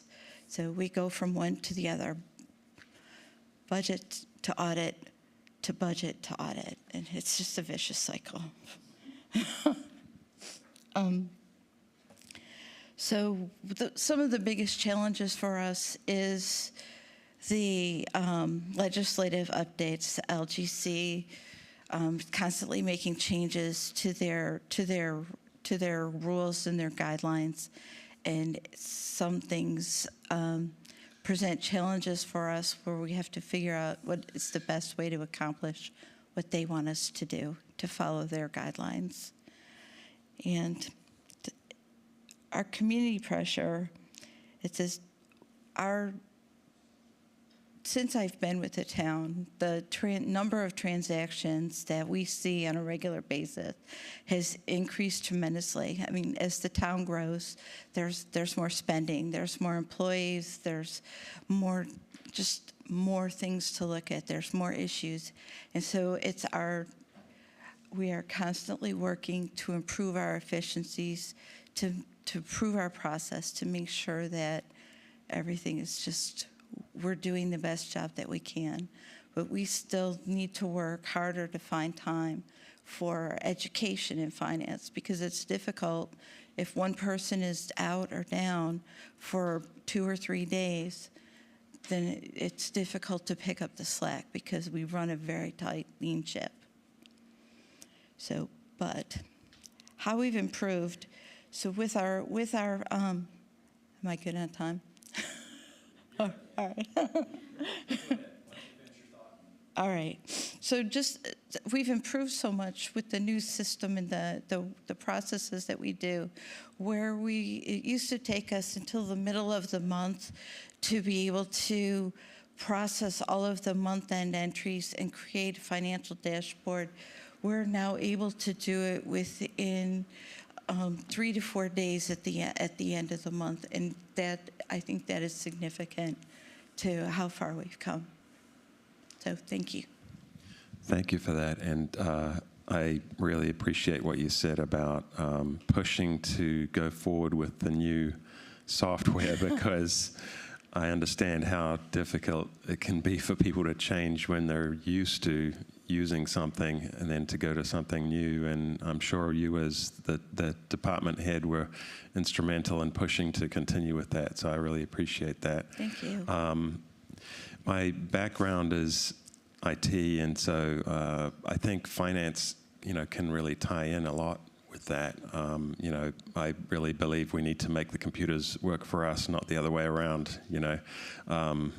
We shouldn't be spending hours and hours doing manual trudging through spreadsheets. All these things really need to be automated as much as possible. And with your increased volume of transactions and things like that, it shouldn't necessarily present a human burden if we have the right queries in place, and reports set up and alerts set up. I'm guessing you guys do some collaboration with IT on some of these things? We do. Yeah. IT is always there to support us, and they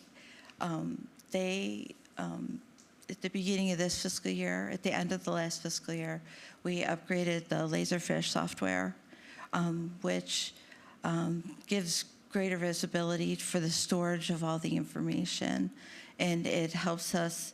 We can put so much data out there and so much backup, and it's literally we can just scan it and drop it in and attach it.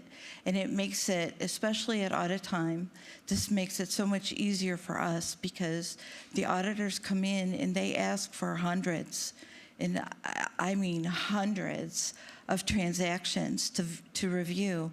And all we need to do is look for the transaction number or a dollar amount and pull that out and present that to the auditor. And we couldn't do that if they weren't there to support it for us. So great. Kudos to Nick and his team.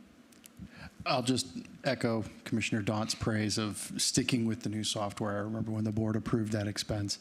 So I'll just echo the appreciation. Thank you for sticking with that software and suffering through those growing pains. And I'm also heartened to know that it is helping and it's making things more efficient and more productive for your team. So that's good news. Thank you. Thank you. We good? Thanks, Rose. Thank you.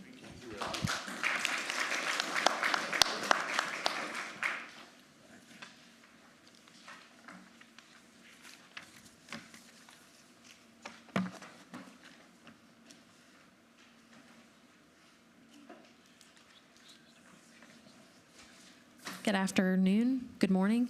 I've enjoyed yesterday getting to connect with you in the small group, so I appreciated that. That was really good. Today I'm talking about the Human Resources Department. We are a staff of 2 here, so it's myself and our HR assistant, Gabriella Gervais. We're currently supporting 111 employees, and that's 98 full-time and 13 part-time. What we do, we're mostly internal, but we also have our external facets as well. So what we do, we ensure the town attracts, supports, retains a qualified workforce, and of course, maintaining compliance with laws and policies at the same time. So I like to think of it as the life cycle of an employee. We're connecting with them before they walk in our doors, everything in between until the end of that life cycle of an employee. Mandated services. So, of course, we have law and policy compliance, wage compliance, FMLA administration, workers' compensation. But then we also have the non-mandated services. So that's those compensation studies, employee engagement, and culture. And I would like to highlight here that even though those are non-mandated, those are very important because that's what helps attract and retain the top talent and keep them here. Just a couple highlights from outputs. Because benefits and salaries fall under HR's purview, $12.2 million of our operating cost, our general fund, is for salaries and benefits. So normal, that's about half of the general fund. And while that is pretty normal, I want to highlight that because that is such a large part of our cost. A couple stats, since January of 2025, we actually saw a big uptick in applications, which kind of speaks to the larger climate out there in the job market. We saw about a couple thousand applications come in for our various positions that we posted, and we interviewed around 150 candidates. So that was a lot of time and attention given to the hiring teams on that part. We brought in about 24 new hires and got them onboarded. Efficiency. So this is kind of how we do it. So one thing I want to highlight here, and then I'll come back to the top two, the speedy hiring process. We have reduced the time that it takes to fill from the time they apply until the time they actually get hired. We have reduced that time to fill. And we always want to make sure that we are reaching out to every candidate that we've interviewed. This kind of goes back to that customer service and that we're kind of a brand ambassador for the town on that part, that we are communicating with those applicants, that we're making those connections, and that even though if they didn't get the job this time, that they're interested in coming back for any future positions that they may be interested in. So we think that's really important. I'll come back to the other two in that efficiency part. Year in review. So one of the areas that we focused on, if you remember from last budget cycle, is we had done a salary compensation study in 2023 to be implemented in the 24-25 budget. But we then identified from that, a firm did that part for us, but then we identified last budget cycle that we'd like to implement some adjustments to areas where we were lagging behind and compared to the market in some of those positions, as well as some compression issues. So we did work to look at other entities, especially the league salary survey and our greatest competition in the area, to look at where are we in comparison to them. And so we made those adjustments and implemented those in. Of course, it's always an ongoing process. Things can change in the market so quickly in salaries. So it's a constant monitoring in that.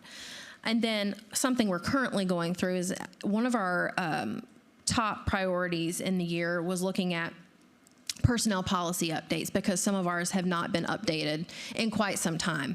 And so we want to make sure we're maintaining best practice, following proper procedures, and making sure there's things in there that need to be in there, as required by law. So we are currently going through that process actually with Centralina, and they've been great. We've worked with department heads to get their feedback, and they're in the draft mode right now. And we are estimated to have that back in the April timeframe, and that will actually come before you to adopt that personnel policy once we get everything revised and updated. Some major revisions, some things are just changing some language, some verbiage. So it's not just a huge overhaul, thankfully, but so there's some places in there that we have had missing information that we should have in there. So that's being addressed. Top highlight, we did help with the town manager recruitment process. That was an almost year-long process, as you remember. It took a couple firms involved, but we worked with Centralina with that as well, and we helped coordinate that process and got Scott in place.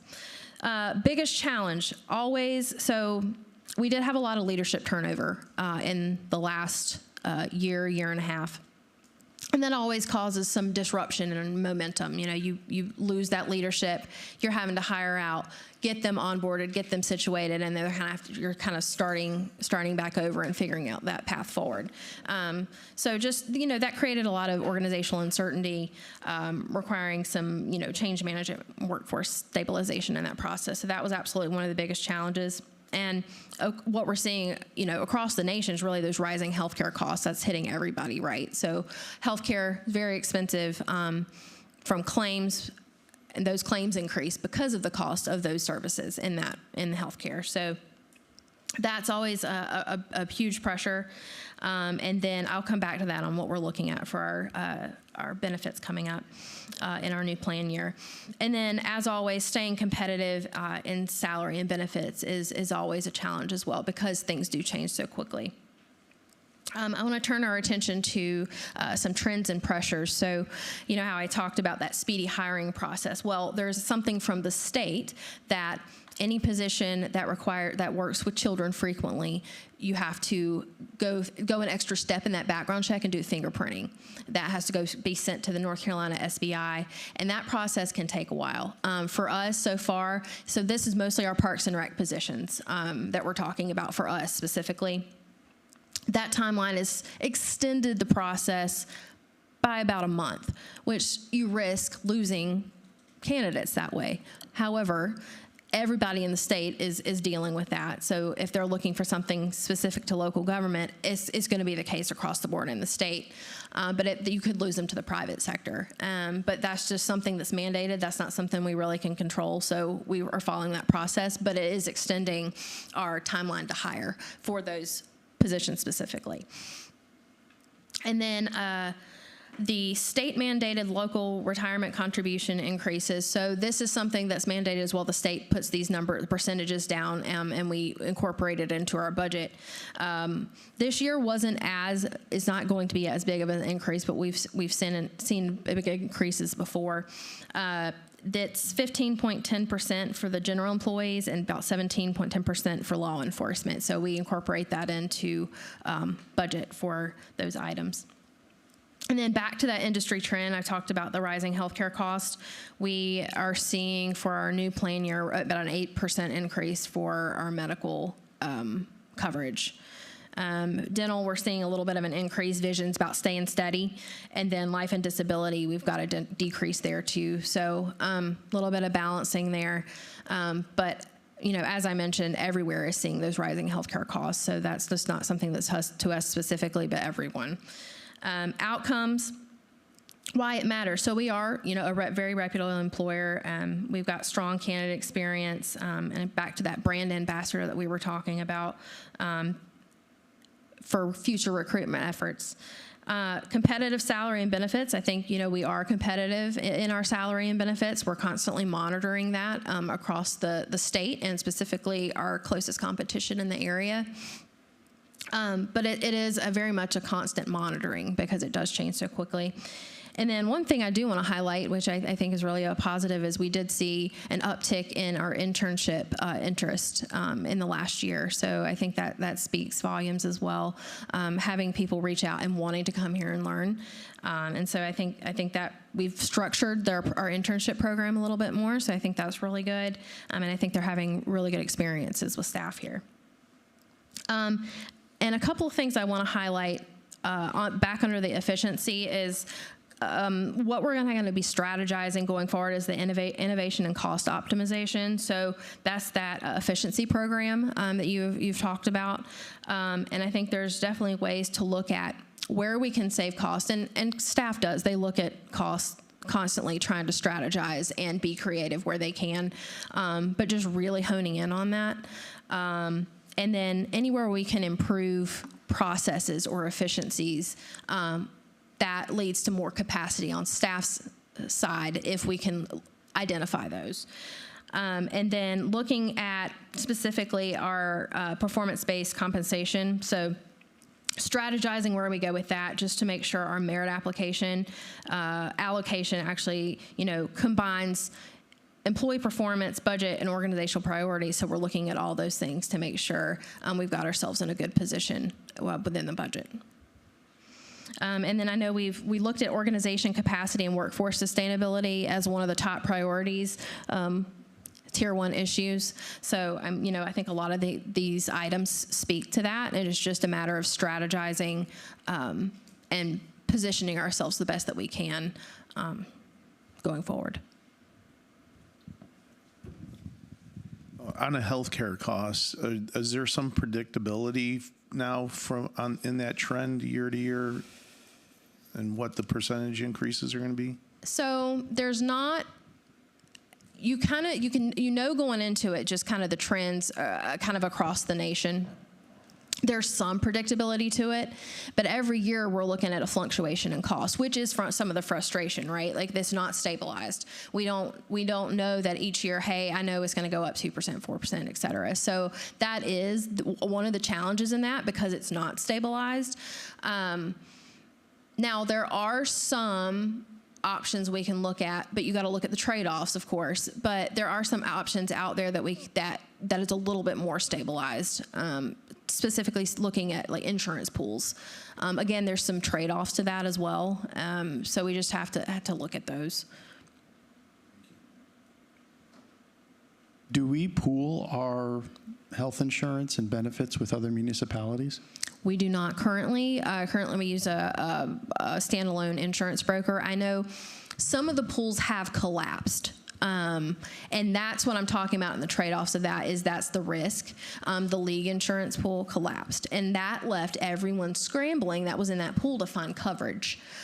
So that's one of the things that I don't want to get ourselves in that position where we're all of a sudden without coverage and scrambling. And is the state pool, or are there state programs to pool as well, or? There are a couple programs out there. I've looked at information and webinars, trying to weigh the risk of it versus the pros. But there are some options out there that I think we'll explore, of course, to see is it worth what's the risk, and if we can stabilize our costs a little bit more, we'll absolutely explore it. The other question I had, too, was regarding interns. Mm-hmm. Do we have a sense of right-sizing our quantity of interns? How many do we want? And then how long are we keeping them? Mm-hmm. So we've structured our internship program just a little bit to where a lot of the departments are trying to incorporate within their budget room for internships, right? Now, when we don't necessarily post that, hey, we have an internship available. Now, that's something we can certainly explore doing, is that we actually post that out like we would a job. And some places do that, but really they've been reaching out to us, the interns. And some are high school and some are college. Some are paid, some are unpaid. And it just depends on what their requirements are for their schooling. But I think we've tried to structure it a bit more in that regard. Mm-hmm.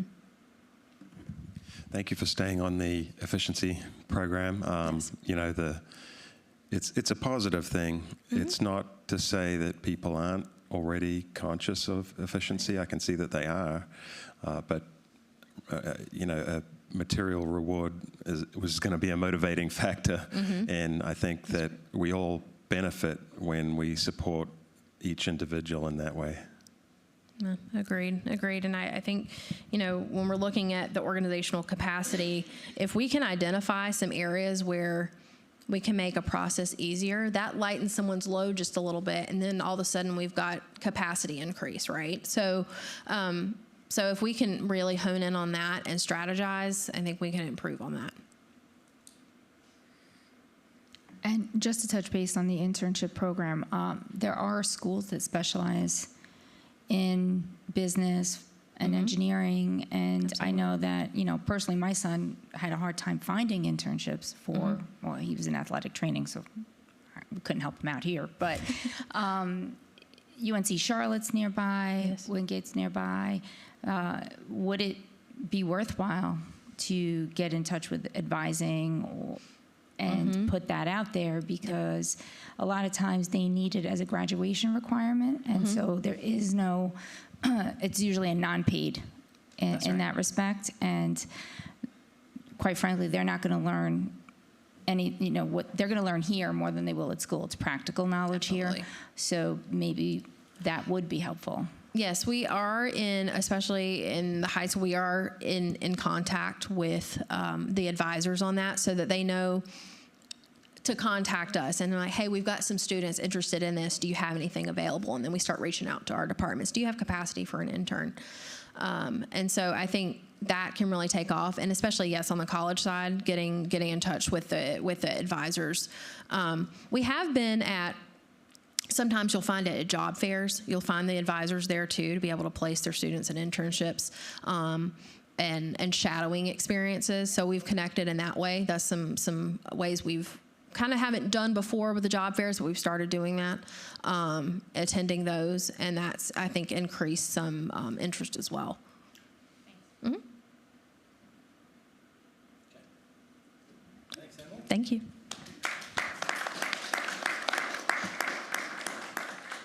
And now from behind the screen comes Nick. It's Oz. Yeah, I was going to say Oz is coming Out up. from behind the screen, the curtain. Here he comes. The great Oz.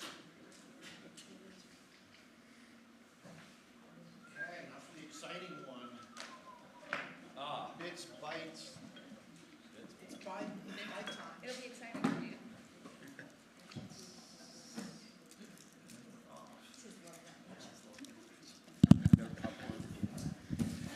you. Okay.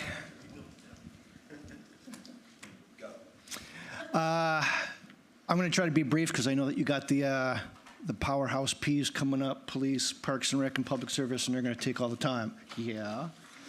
I challenge myself to be around 45 seconds, but obviously we'll go as long as you need.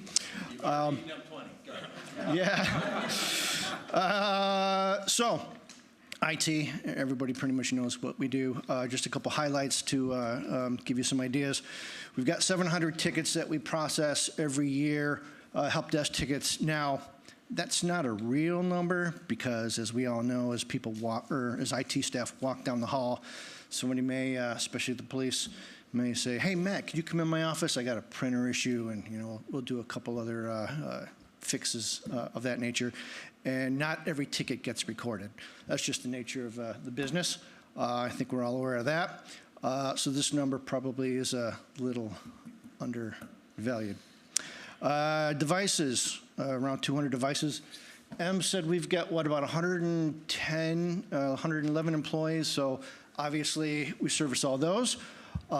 They have laptops, desktops, some have cell phones, things of that nature. So even though there's, an individual, they don't just have one item. They may have 2, 3, 4, and so on. Security cameras. So camera right there, Wi-Fi right there. We've got, and you may not know this, 95 different security cameras throughout all of our buildings, and some on Main Street. One of the topics that we can talk about down the road is Main Street right now has 1 or 2 cameras on East North Main. Hopefully in the future, we might have some in other areas. I'm sure that the police would like to have that for video surveillance and other things. So it's something to think about. We would have to put in some infrastructure to support that.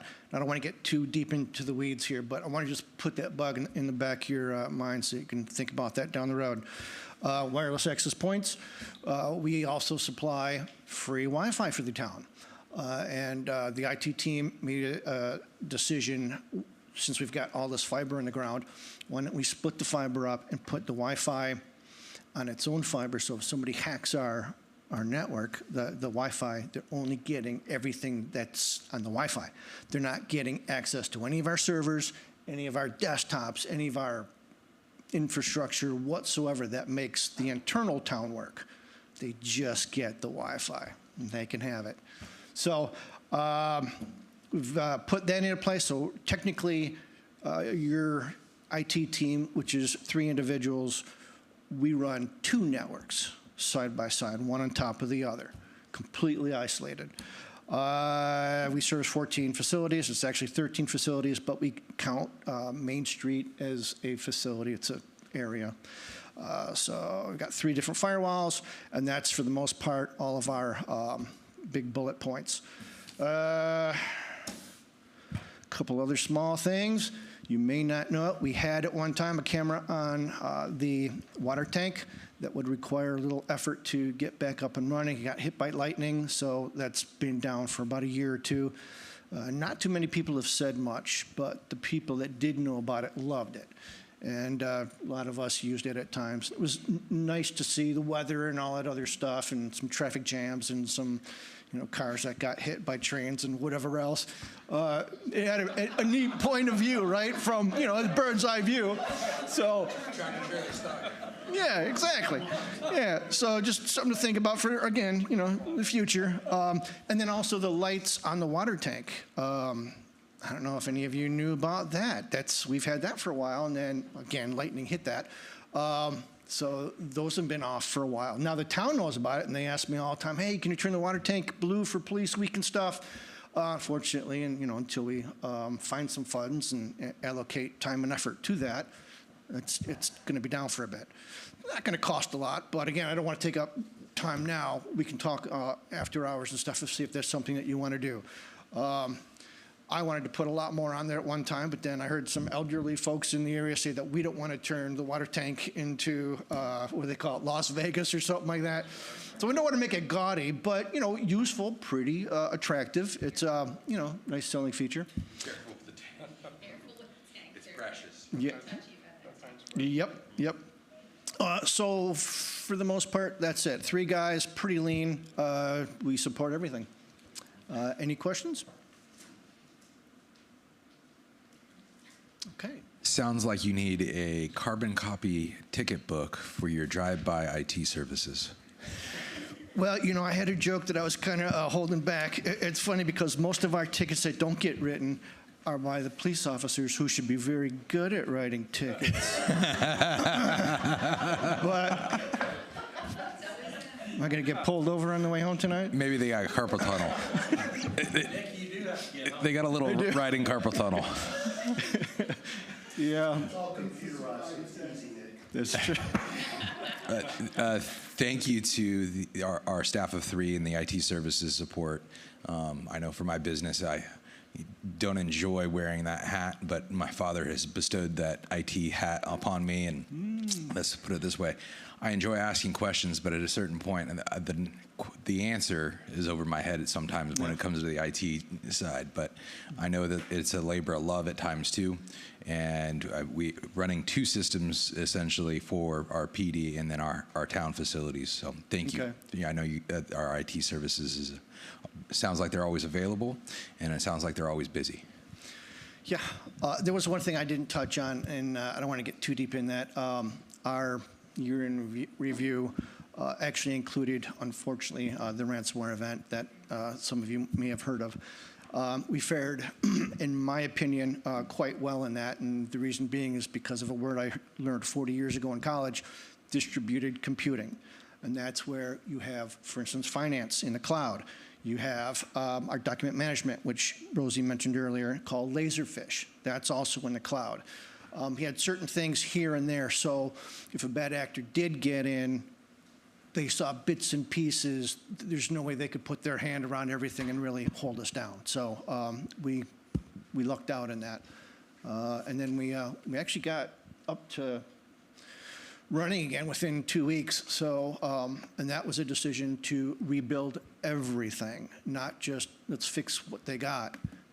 Wiped the slate clean, rebuilt everything, back up, somewhat accessible within 2 weeks from rebuilding everything. So that was, I'd like to say fun, but my wife tells me that I'm not supposed to say that here. So it was a big chore. It was very hard to do, but we got it done. So meanwhile, I was smiling the whole time.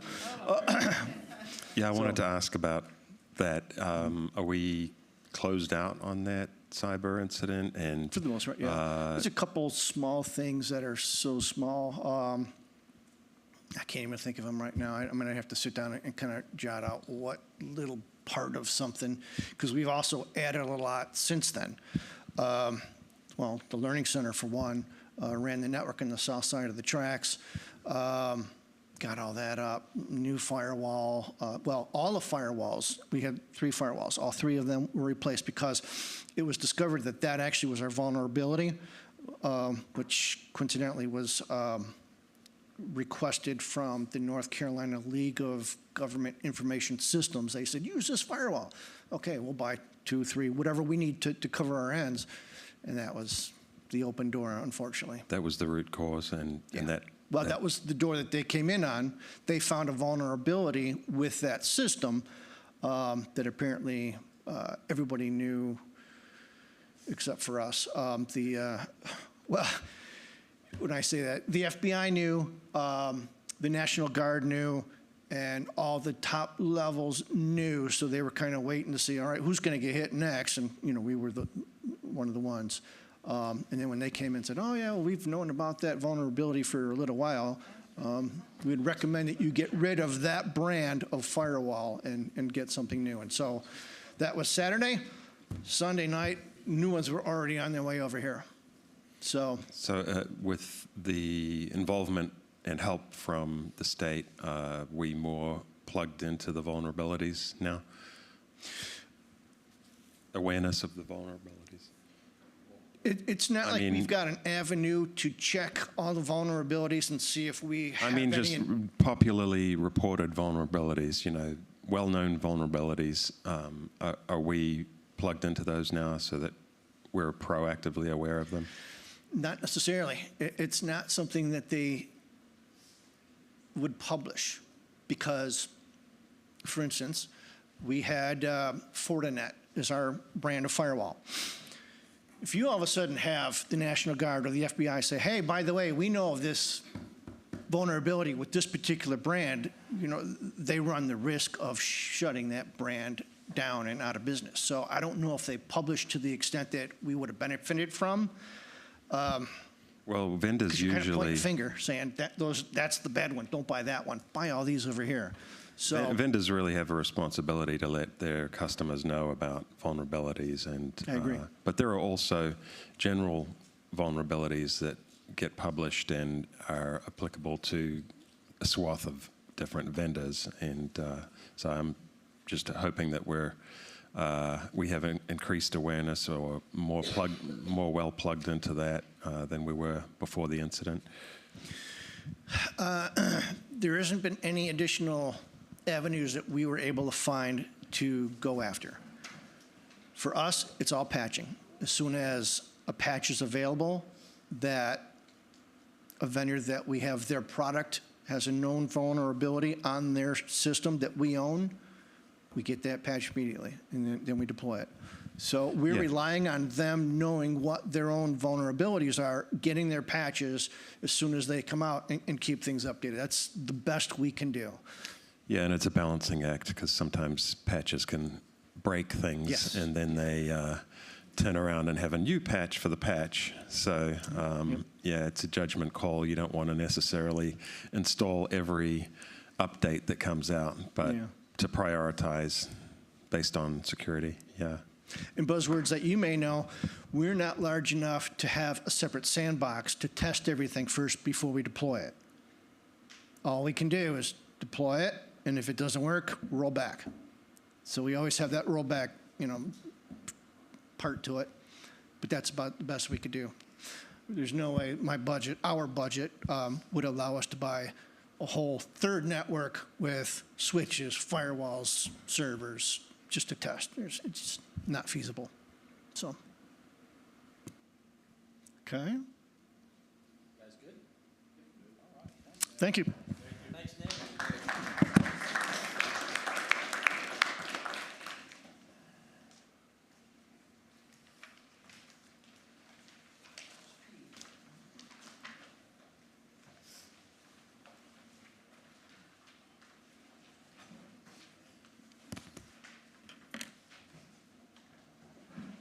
Good morning.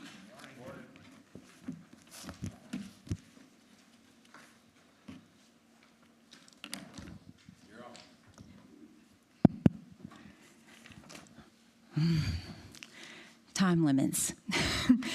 I'm your Park and Rec Director, Dina Spinski. I am here to do an overview of your worksheet, but I'm going to go off a little script to kind of give you the evens and flows of Park and Rec. Behind the why.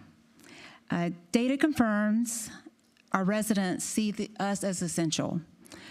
This first half quarter, that's the last 6 months, we've recorded over 115,000 visitors, and that's mainly at Nesbitt and Downtown Park.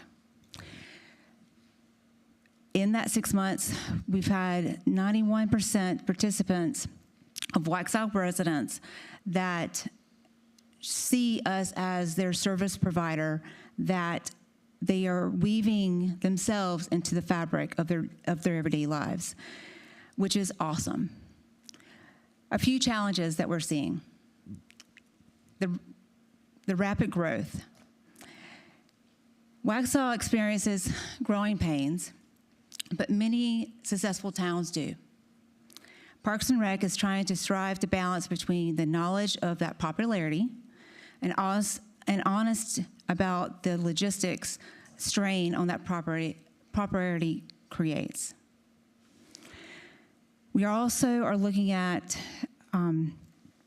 how to do smart infrastructure, not just nice to have.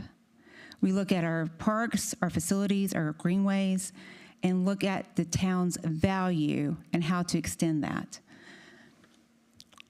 Another challenge, cost pressures. The Park and Rec Department is committed to fiscal responsibility. The department offsets some of those through these strategic resource managements. Leveraging our volunteers. Like another department, we also have over 1,400 volunteers hours in the last 6 months, and that is just the first quarter. That equals up to a little less than $50,000 in direct costs that helps out with the bottom line. Also, capital. High market demand of 325 facility rentals.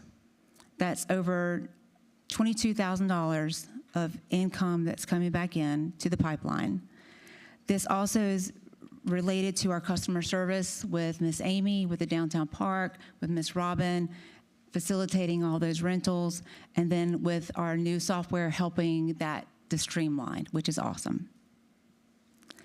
Work efficiency. We have a 4-person travel team. They manage over 74 acres of land. That's 4,000 labor hours that help keep our facilities at the highest preserved, and then also helps with that offset the cost. Running a high traffic, high impact operation factors in to what we do for the Park and Rec. Accomplishments. Through this roadmap, we have updated the Park Master Plan. We have also, which I use on a daily basis, I take it to all of the meetings. The Friends of the Waxhaw Parks and Trails got accomplished this year, and that is going to help leverage some of that outside investments, which we're super excited about. Then also a milestone is the Waxhaw Learning Center is going to come online this spring. Focusing. Innovative on our connectivity. We're about to break ground on working on the trail connectivity from Millbridge to Town Creek, which is completely awesome. And that helps out my engineering folks on keeping our citizens out of their cars and actually walking to their destinations, which is going to be a great benefit for our citizens. Also, the Learning Center is going to bring a gap between repurposing the old library for technology needs, health and wellness, and then also ensuring that is a safe space for our next level population needs. Outcomes.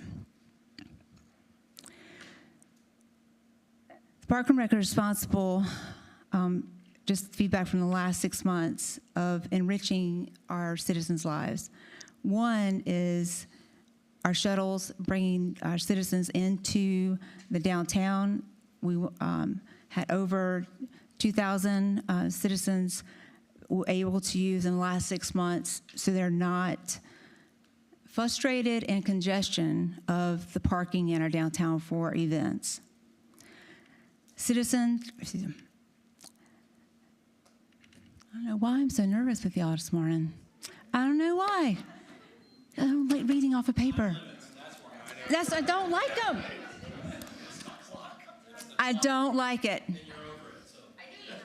Oh, you let everybody else go past.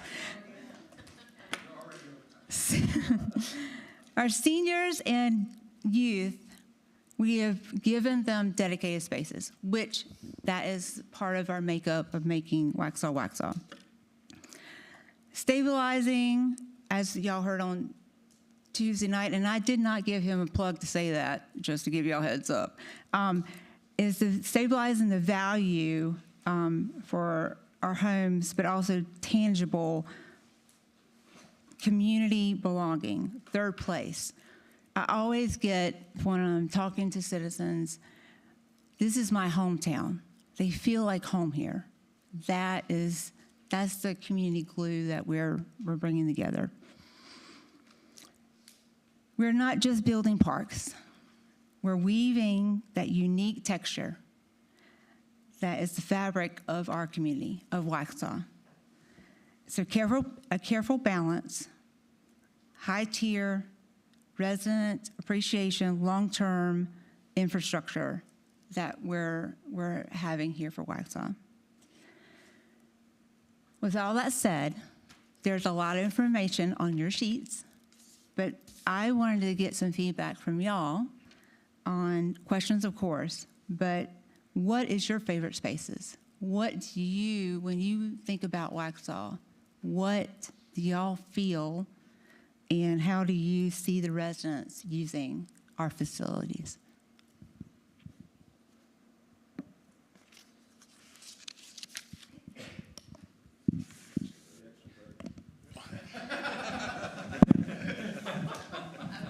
I thought this was just free association time, so the first thing that popped in my head was the new downtown park. And when I go down there and see young families using it, toddlers on the playground and the little kids getting their feet wet, and their parents are like, oh my gosh, my kids' clothes are all soaked because they're in the little stream. It's wonderful. And going down there in the summer, it gets used a lot. In the winter, obviously, I saw some people down there the other day when I was down there, but not so much. But also, we need the facilities have time to recover all the grass and all that stuff. But and all the upkeep, the maintenance, everybody's working very diligently in the Parks and Recs team when I'm down there, and they're just working away. So it's great to see. But I think that's probably my favorite. And I think it's also somewhat of obviously there's work in progress, because there are a couple more, not awnings, but coverings that we still need. The shades. All that stuff. But there may be a more trendy use of space in some of those open areas too that we might look at rounding out. But yeah, the downtown park's great. But one question I had about program participation. You said it increased 77% year over year. Is that, and without proportional staffing increases, which is wonderful. It's great use of space and employees. That program, how is that measured? Like, what does that entail? So our day-to-day programming, is that what you're asking? Well, you have it in participation growth and efficiency. So what does that entail? That what are you measuring out of what programs? So we're measuring the amount of participation in the program. So if it come from last year, how many more people are coming to the program? I understand that. Programs in general. I mean, not in general, specifically. Yeah, thank you. Specific programs. What are you capturing there? What specific programs? Educate me. Educate me. So it's the programs that we have at. Specific examples, and what goes into that figure. Senior coffee. Senior coffee. Yeah, stuff like that. Okay. Help me out. The 11 o'clock. What is it? Your 11 o'clock tots hour at the rec barn. So yeah. So for example, we have a very high attended senior fitness that Miss Julie teaches. They love it. That is in Barn B, the back building. We've grew it from like 5 participants. I think they have over 30 now. There we go. Okay. Then we also our inclusion classes, which is new to us. That we had maybe 1 or 2 families. Now we're up to closer to 10 to 15 families. So that's how we're measuring that growth. Thank you. Sorry, it took me a second. Sorry, I was like, I don't know why. I talk to y'all all the time. Where are we with the utilization of the rec barn, the utilization rate of the rec barn? How fully booked is that throughout the week? And I certainly understand there's times of days and stuff. And if it's not fully booked and fully used, what are the impediments to getting it fully booked and fully used? Thursday night, it's being used a lot by those boys in baseball practice. Yes. It was incredible, all the amount of activity down there last night. That's awesome. So right now we have long-term rentals and then short-term rentals. And then we have open play. So the long-term rentals are Monday through Thursday. We do have one opening coming up. One of our long-term rentals are finishing up in March. So we'll have that open. But that is Monday through Thursday nightly. Those are rented out. Then we have open space or open time for the facilities as well, because we want to make sure that everybody gets to play. So that's a big part of it. And then during the day, we have staff there that has some open play with it, but then a lot of our programs are happening during that time. But we have a lot of homeschoolers that come in too, and then seniors that come in as well. So it's a balancing act between the constant community request, but majority of the time it's already being rented or a program in it. So we're just trying to figure that balance out. Do we have a sense, kind of what I'm thinking of is like if you made an Excel spreadsheet of all the hours in a day and say this is how much is available, this is how much is occupied, do we have a sense of the percentage of usage and occupancy of those spaces? In other words, for all the hours that it's available, is it occupied and in use 50% of the time, 75% of the time? Are we monitoring that in a way that helps ensure we're getting maximum efficiency out of that space? And then also, and again, this is where this question can help you as well, is in determining what is needed. So in other words, if you have that data, then it allows you to say, I'm fully booked. I got nothing for nobody. So it might help you answer that question as well. I know we looked at especially the night rentals, that were at capacity for those, except for that new opening that's about to come up. I definitely think we can be more strategic about in the day. Yeah, I know you probably can't put a precise percentage on it, but, you know, like Robert was saying, the mayor was saying, if you were to just say, what's the overall usage, you know, compare all the unused time with the used time, you know, could you give a ballpark of, you know, of the utilization of the rec barn? So we can definitely get more information and bring that back to you, because I don't want to just throw out a number and not be precise, because my engineering brains they need to be precise. Yeah, and you know, the gap between the revenue that the rec barn brings in and the cost of running it, could that be closed with perhaps a different fee structure? I mean, I think it's just a way of getting a signal from the public of what's needed. You know, if it's not being used a lot, or I mean, it's a public good, right? So we're not there to make a profit. But if you could imagine a private business operating it, they would have the cost of property taxes or a mortgage or something like that. But we don't have that. We don't have to pay tax to ourselves, right? And so with that great benefit of not having that cost, could we look to at least run it so that it's not a big cost, or maybe some even cost break recovery. Even, you know, yeah. No, we are actually started looking at that too, about our program costs and rental costs. We did do a survey with the other municipalities to kind of see where that rental is, and then we just got a new private entity in town to see what that kind of where we compare.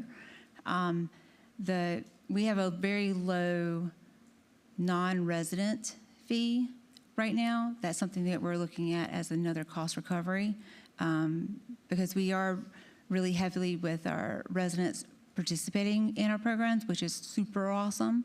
But we also know that Waxhaw has some donut holes, and then we are supporting regionally for programs and events because we're so popular. Right. So with having that fee structure of resident versus non-resident, what's the breakdown there of, you know, is it a large percentage of non-residents?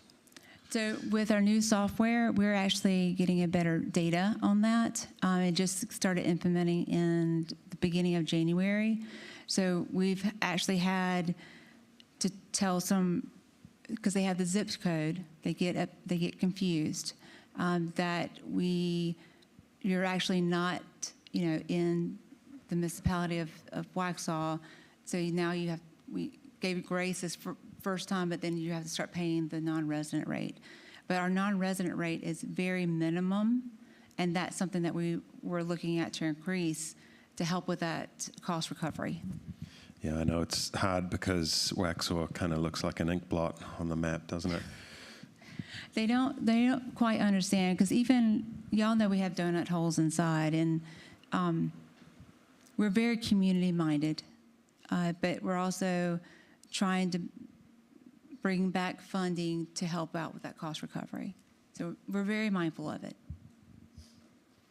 I just had a question about your, I know you're working more with adults with disability and kids with disabilities. Are you consulting with anyone on types of activities? And the parents probably have to be present, correct? Because They of do. their levels. I was just curious how you're getting that information and getting those ideas, because there is a gap here for that. There is. We have a cousin who's an adult on autistic, and so there are very few activities. So I'm just curious how are you working with the autism, the ABA facility that So we're is in actually town? working with lots of different community involvements on that, but we just did a training with staff on how to combat of when you see a person that has, you don't know who you're coming up to, right? And then in making sure that we are being mindful but also respectful, and learning some tools to be able to facilitate a situation. Our instructors are certified, just like a fitness instructor would be certified, but we're also, parents they're participating in the class. But that's a two-person programmer in the room as well, because the ratio needs to be a little bit different. But again, this one's closer to my heart as well, so there isn't services or activities for our cognitive disabilities in our area, and I'm just so grateful that we're able to provide, especially with the Smile trailer as well. Yes. That's super awesome, and we're the first in North Carolina, just saying. We're leaders. Any other questions? Thank you.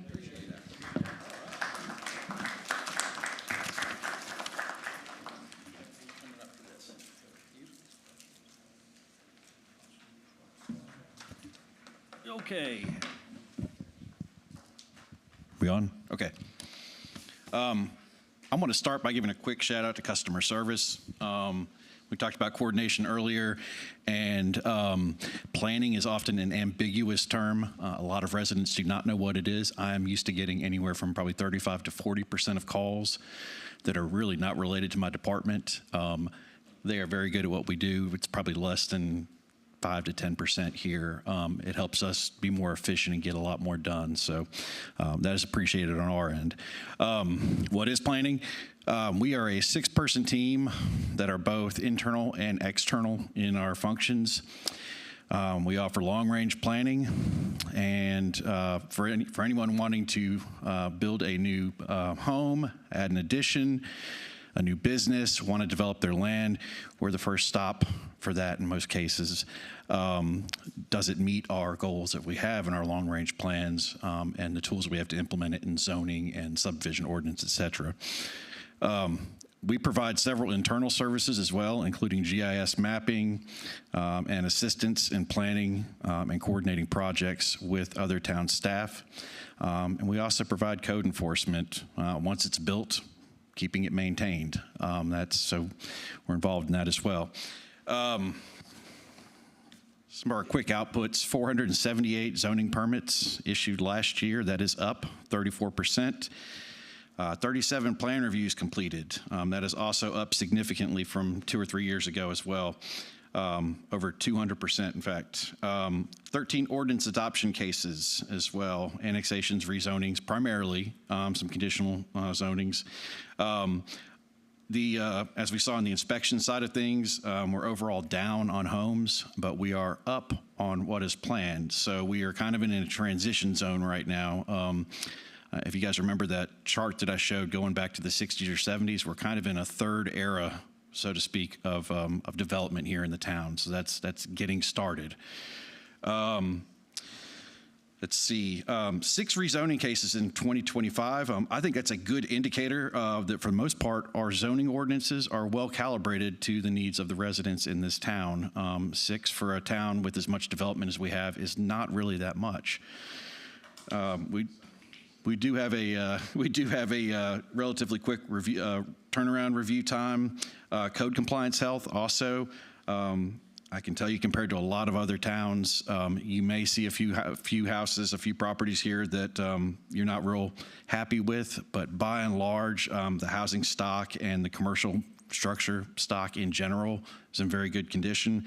We do have 1 or 2 of those. We have cases on right now, and we may be coming to you to ask for some funding to help on one of those at some point. Let's see.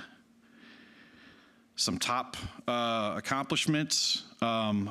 Big this year, at least for me, coming in, was trying to integrate planning, engineering, and inspections into a more cohesive development services team. Staff was already doing a wonderful job of that.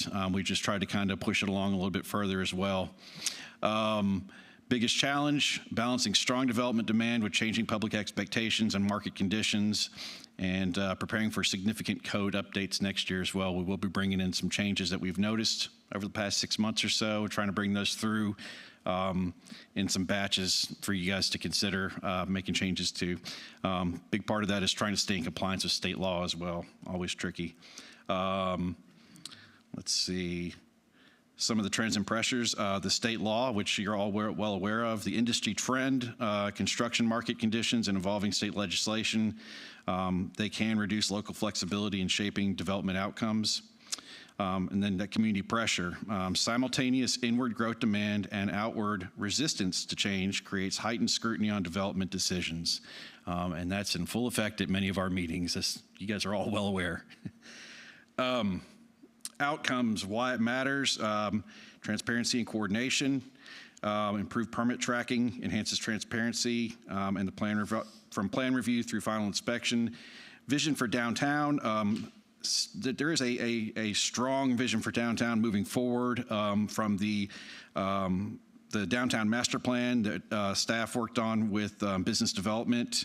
Then also SS4A, which you're familiar with, that planning staff worked on with engineering staff. And then also various parks and recreation plans as well. We see a strong focus on downtown for the coming year. Also updates with real improvements. As I mentioned, the ordinance updates that we have coming up. And if I could close out with one thing here, and I do have Janet, our new assistant planning director, here as well, who can answer any questions. She tries to keep me on track with everything as much as possible in the department. Coordination with staff. I've got one just very recently. We did have a potential historic resource loss that came in. I think most of you realize or understand about that already. As soon as that came in, planning staff, inspections, business development, public services, admin, and then other staff as well, we're all trying to offer perspectives on that in ways that they could jump in and try to help out with that as much as we can. It's private property, but what can we do to try to provide some other options here?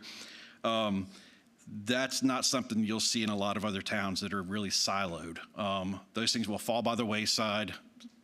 The public, other department heads won't even know until they see a bulldozer there on site. So I think that's important. When you have a well-functioning team that knows and appreciates what the other departments do, it really, and knows what the town values, that really helps. It makes a big difference in trying to improve things.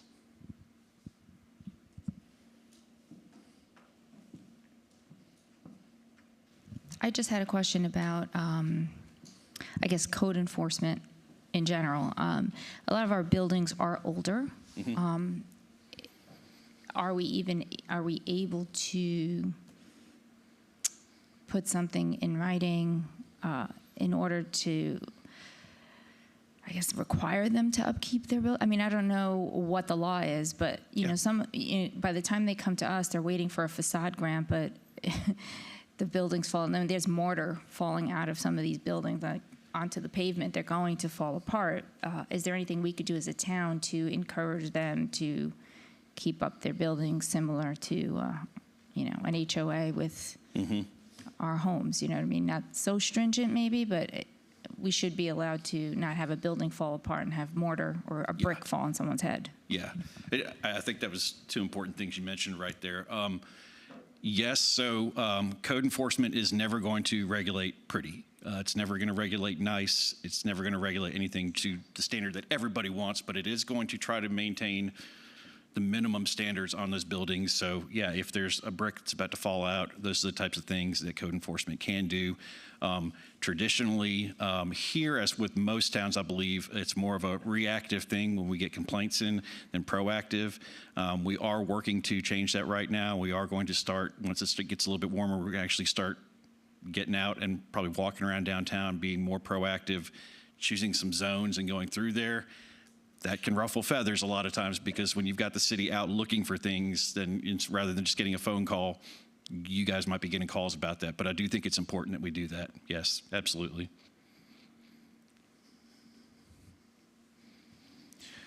I've got one in the planning, and it kind of touches it a little bit on what we've talked about of being good stewards of our downtown in that aspect. And one of the things that I've thought about in the code enforcement side, excuse me,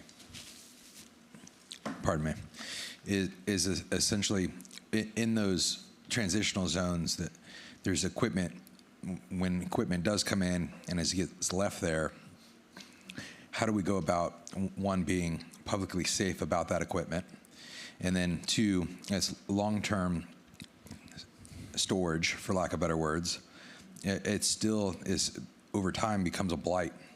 And I kind of use it as a broken windows philosophy. If it just stays like trash, it'll keep looking like trash.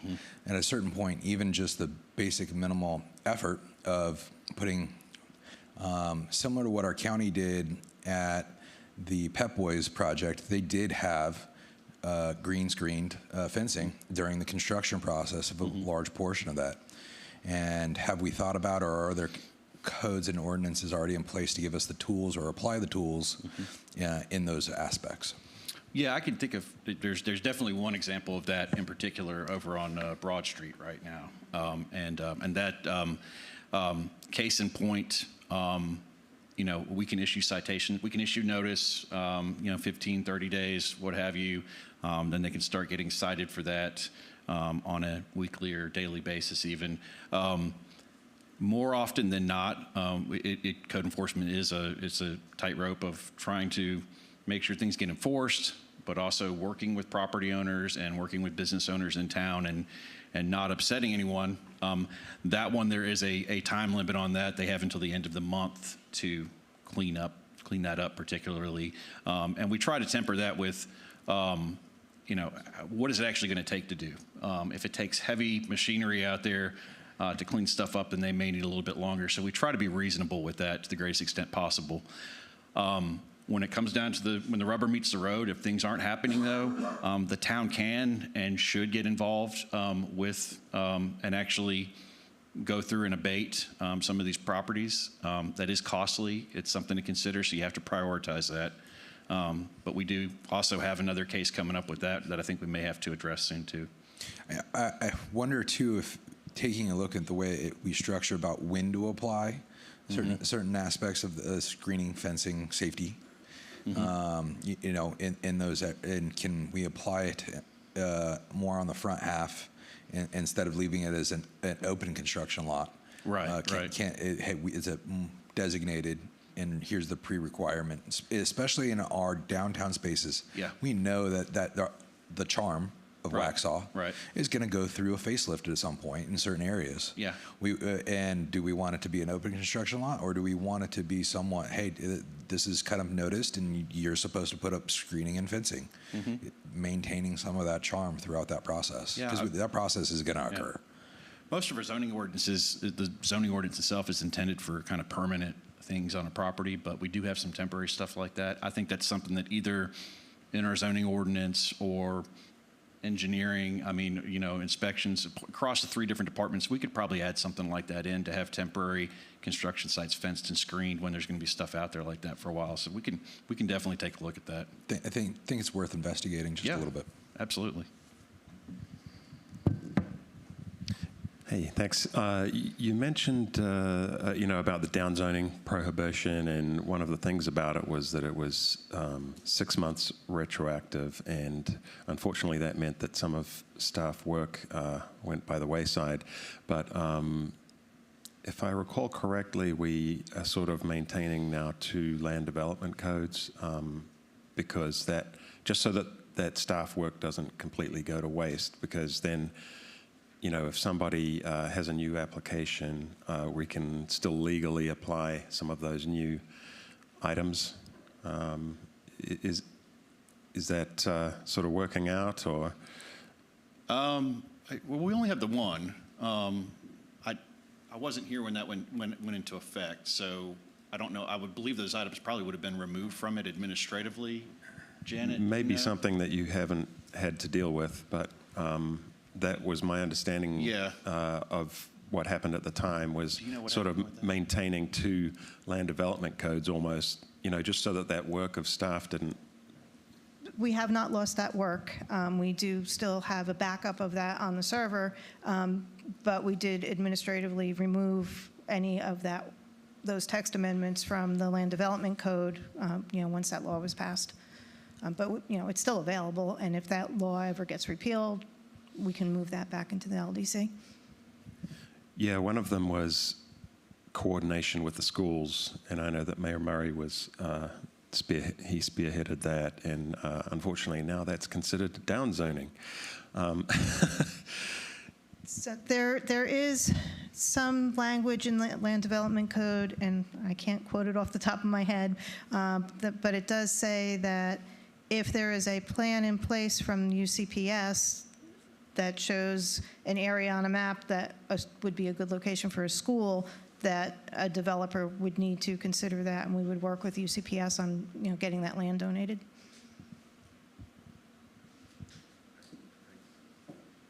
And then I know that Scott and I have had a couple of conversations about this, and the graffiti on some of these abandoned homes. But my understanding is the state kind of prevents us from going in and being able to take care of that. Is that correct? Is there a general statute about that?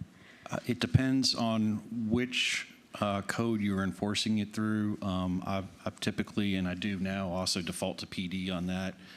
They have some law they can take care of those things, and I believe we're primarily taking care of that just by working with the homeowner at this time. But a couple cases that I know what you're talking about with that. It would be the same thing. Code enforcement is not an overnight thing. We can't just go in and take something down, but we could cite them, and then within a couple weeks, if there's no compliance, we could say, hey, this is a big enough issue. We're going to send a crew out and pull boards down, put new boards up, something like that. The cost for that could go on as a workman's lien on the property for them to pay off. That's kind of how you keep up with it. I mean, but that's the basic process, yeah. It's one thing when it's an eyesore, Right. but then when it's hateful Right. garbage, Yeah. And we're fielding calls from Right. constituents wondering why we haven't taken care of it. And I've explained it, but they're not happy with that Right. explanation. I just wanted to know if there was anything else that we could do to push it to just, get this taken care of, because Yeah. it's in such this particular instance is an ugly spot. I mean, we had it. I know, yeah. They graffitied the crosswalks at another point Right. too a few months back, and we were able to take care of that because that was ours. But Yeah. I don't know. I think we need to We start can- if- applying a little bit of pressure on whoever owns that and get Yeah. it taken care of. Absolutely, yeah, absolutely. Typically, if it's a life safety thing, in the emergency life safety through either building code or minimum housing code, we can do some things. That's not really that, although it is extremely offensive. We're working on that. I have one more. I appreciate your time this morning. Next. ETJ and a little bit of on that side. And where are we at in our coordination with our county partners and having some mapping synergies? Are we in a conversation piece with them? I was under the impression we'd absorbed all of our ETJ through annexation already. Okay, is there, because I know we have donut holes, and then there's some so are we done with our ETJ? We've never had an ETJ. We never had A one. few years back, when Lisa Thompson was here, there was some conversation with the county, but that never worked out. Okay, so there, have we, so that's about 2 years old of a conversation, at least? Yeah, probably. Okay. So was the county in that conversation not willing to explore partnerships in those key corridors, and essentially? There was no interest at that time. Okay. Yeah, the ETJ stuff used to be very popular in the state, and I still think it does serve a good purpose as long as it's not abused and it's used on a minimal basis. But unfortunately, the state law on that, and then the counties requiring the county's permission to do those things, they're going by the wayside now in a lot of towns. As towns annex into them, most counties aren't relinquishing more ETJ to them, and the legislation doesn't really help us out either. So. Okay, Yeah. Because I was just curious on how does that play into effect a little bit if there was any mappings left over. Is there any areas that we can continue those conversations, and especially in those donut hole categories that we wanted to maybe put on hey, let's talk about this in this corner or something like that. I think at the very least, we do have several donut holes. They're relatively small, but we have several of them. And I think from a base level, at least in zoning, in terms of your nuisances and stuff, trying to kind of keep those out. Maybe you don't regulate every aspect of it through zoning, but keeping some of the more obnoxious uses out of those, I think would be in the interest of the town. I don't know if the county would be willing to do that, but on a minimal basis. So right now, when the county gets an application for a donut hole or something that's adjacent to town, they'll recommend that the applicant contact the town to talk about annexation. And then if they don't want to annex, the county's procedures are to contact us and let us know what's coming and allow us to comment on it. That's good to know. Okay. That's good coordination, at least, if nothing else. Yeah. Yeah. Okay. Thank you. Mm-hmm. Thanks, Kevin. Thank you.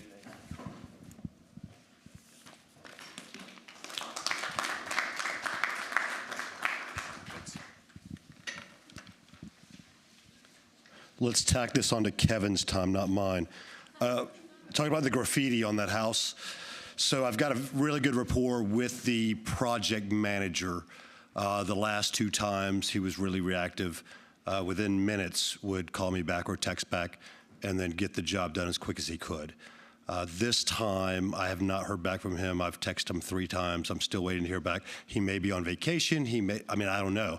Now, the last time I spoke with him, he stated if he could not get it done quick enough, he would give us permission to spray paint over it, do whatever we needed to get it off of there if it wasn't fast enough for us, because I told him I needed it done that day. And I think it took him a day later to get it done, but it was still pretty quick.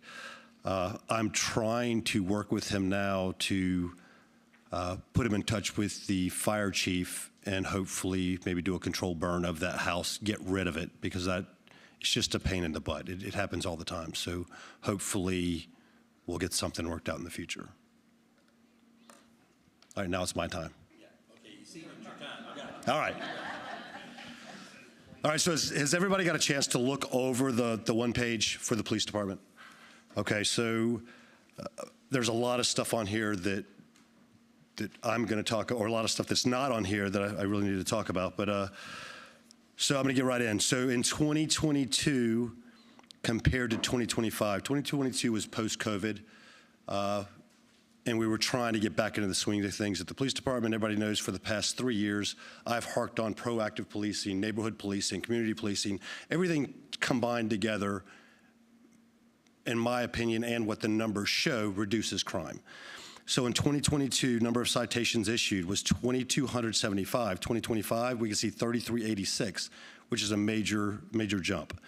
Number of charges was 2,840 compared to 4,626. Arrest, 435 compared to 2025 is 290.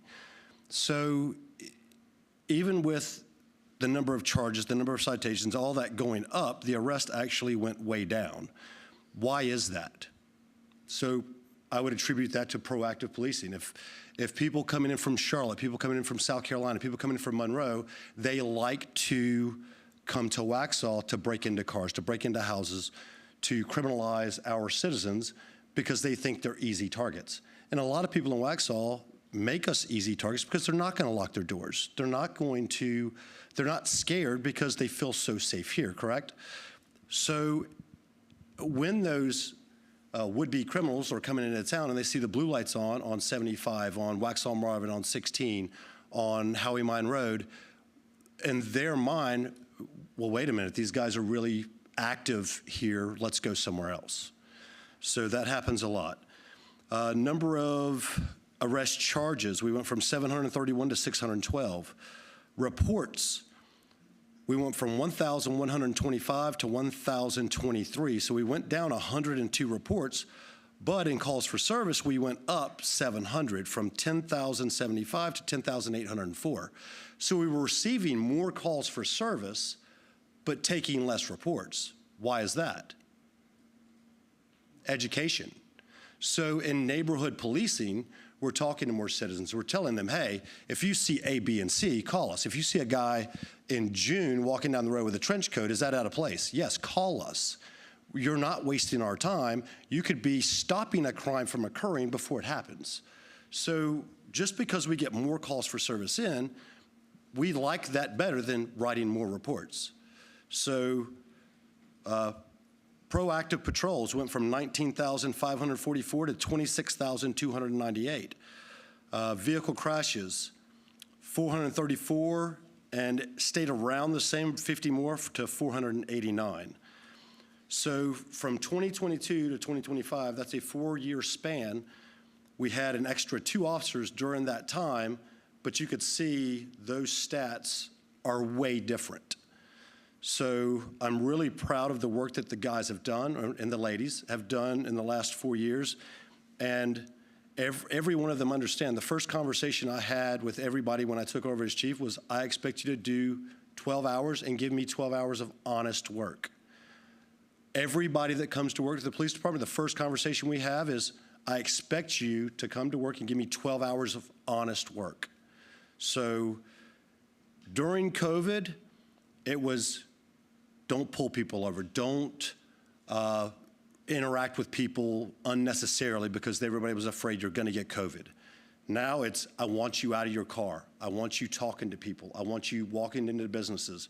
So those proactive patrols, that would include your neighborhood patrols in vehicles, that would, and foot patrols, business checks, anything proactive is in there.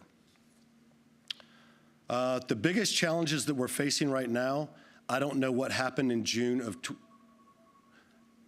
real quick, I don't know what happened in June of 2025, but I've got 3 babies coming in the next 3 weeks. I've got 4 people out for surgeries that are going to be prolonged absences, so that's 7 people out at one time. All of those are on patrol. So when you look at patrol currently has 20 people assigned to patrol. Out of those 20, I've got 13 that will be working. So I'll be pulling people from investigations, pulling people from command staff, and we'll be working patrol just to make sure that that stays covered. But to put it in perspective, the national average is 60% patrol officer and 40% office and specialty areas. Currently, the Waxhaw Police Department is 68% patrol and 32% office and specialty areas. So we're operating with less command staff, less specialty units, and a lot more on patrol already. That's all I got. Outstanding. Thank you. It's like the Marine Corps in here. I think the reputation of the PD has spoken loud and clear over the years that I've been in this position. So it's just a pleasure to work with you guys. It's a pleasure to be a part of Waxhaw. And I think your department, your men and women of the Waxhaw PD, help make Waxhaw what it is, a quiet, clean, safe, comfortable place to raise a family. And I think Charming. everybody, and very charming, of course. And I think people appreciate that immensely. They see it, they feel it, they live it, they love it. Thank you. Thank you. Yeah, definitely the increased presence. I mean, I see it in my neighborhood, so I appreciate that. Everyone does appreciate that because you want people to think twice before they're coming through, right? Right. If you're going to come through here, the possibility is you could get pulled over. So don't do anything wrong. But my question was, it's a little different about, I know last year we adopted a new dog animal ordinance. We updated Yes. that. Were there any issues over this past winter? It was cold and the snow. I think last time we focused more on tethering. Was that, It was tethering as well as the amount of time that dogs could be out in the cold or the excessive heat. Right.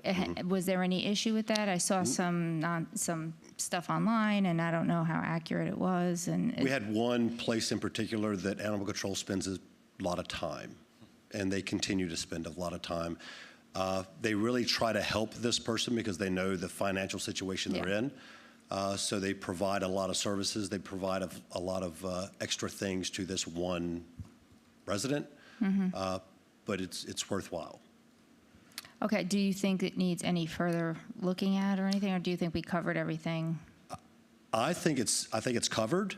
I don't know if you could think of anything else you would want I was in just there thinking or about to take out. shelter, like the shelter. I know we were talking about not making it expensive for people to have to provide, but at the same time, if they just don't have to be tethered, they could be outside in blizzard conditions. And so, Well, they still have to provide shelter, and they still can't be out but so much time. Right. So in extreme temperatures. Okay. Whether those be low or high. We covered both sides. I just want to say I'm sure I speak for the board that we appreciate and support our police department. Thank you. I'd like to echo that sentiment. Very much support and appreciate everybody that serves in our Waxhaw PD. Compliments to that transaction of passive policing versus active policing and that presence. I know I believe it's paying dividends in my personal opinion. I think the stats show it's paying dividends. I also know that many members of our PD, in the way, if I remember correctly, you've kind of assigned community contacts. Correct. And those community contacts have been integral in addressing just small issues at times and taking care of neighbors and neighborhoods on a personal level. And so I just wanted to uplift everybody that's serving on the Waxhaw PD, and thank you for the job that they do on and off hours. Well, thank you. I feel like Bradley.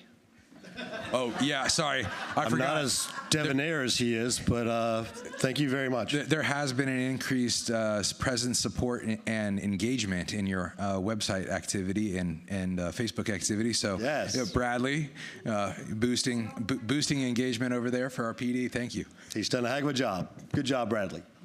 And you look very good today. The house locking and car locking education, I know you guys are doing a lot of that. Are there more opportunities to do that within the HOAs and that type of thing? Or that's just a constant battle that you're going to have to use the same It's definitely a constant battle, and it's a frame of mind. So some people have the frame of mind, I would rather leave my car unlocked than lock it and somebody break a window. They're not going to break a window unless they see something of value in the car. So if you've got your purse or your computer bag or something in the car, they're going to break the window. But otherwise, they're not going to break your window and go in your car. The problem is, if you don't lock your car and you have that frame of mind that I'm not going to lock it because I don't know anything of value, don't call us.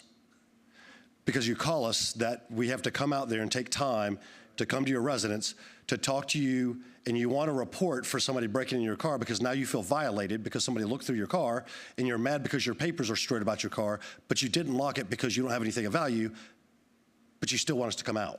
So if you have that frame of mind, don't call us. But if you have the frame of mind of, look, I locked my car 9 times out of 10, 90%, I just forgot today, yeah, call us. I'm glad to do a report. I'm glad. I want to know what cars are broken into. I want to know what areas we need to watch extra. And we do look at patterns every year. And I'm telling you, June of this year, we will have a rash of car break-ins all over as soon as school lets out. So get ready. That was my question about the education specifics on actions that you guys are taking on with the communities. Yes. Because you could probably take care of half the calls just by educating the people in Millbridge. So we do educate during HOA meetings. And no, I'm not singling out Millbridge. I live there, and I just know that it's no, but so John, I'll tell you, we do educate during HOA meetings. So, but the problem is nobody goes to HOA meetings. I go to Millbridge HOA meetings at least twice a year to speak to the HOA board and the 5 people that show up. Well, Millbridge is actually 10 to 15 out of how many people? Yeah. So, and that's why I asked the president. It all comes back to Bradley, because then he has to work with the folks that manage the HOA boards online, right? To distribute those alerts and education posts on their websites, but stuff like that.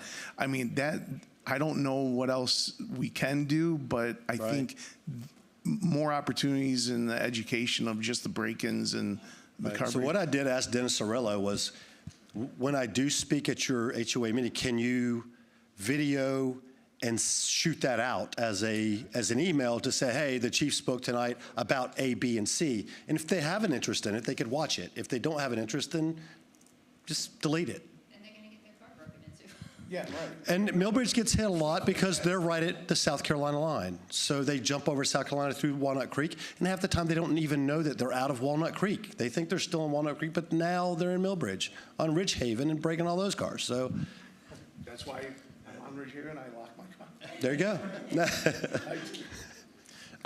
Yesterday at the WUMA meeting, I heard from a Weddington group focused on safety, and they were talking about South American burglary groups that come through that are pretty technically sophisticated. They even put monitoring devices around houses to see when people are out and everything. And they're using tape techniques. They're using a lot of different techniques to see when you pull that tape.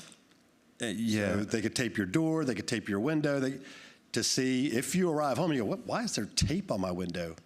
And take it off, and then they know, okay, well, it took them 2 days. And even jamming equipment on cameras and ring doorbells and things like that. So one of the things that was mentioned, because Weddington is taken care of by the sheriff's department, and so they said, well, this was for Weddington residents. They said, if you're going to be away for an extended period of time, call the sheriff's department and let them know.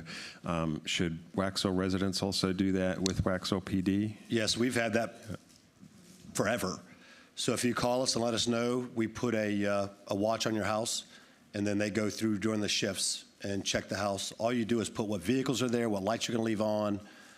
If anybody's going to be coming over to watch the dogs or check on the dogs or cats or whatever, anybody that would go by there, make sure you leave their information. And other than that, yeah, we check the residences.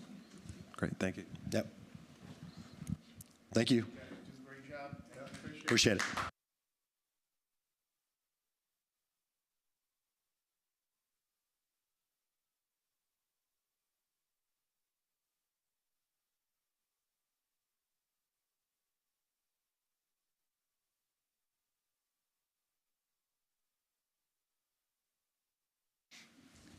Hey everybody, I'm Matt Cohen, your Public Service Director.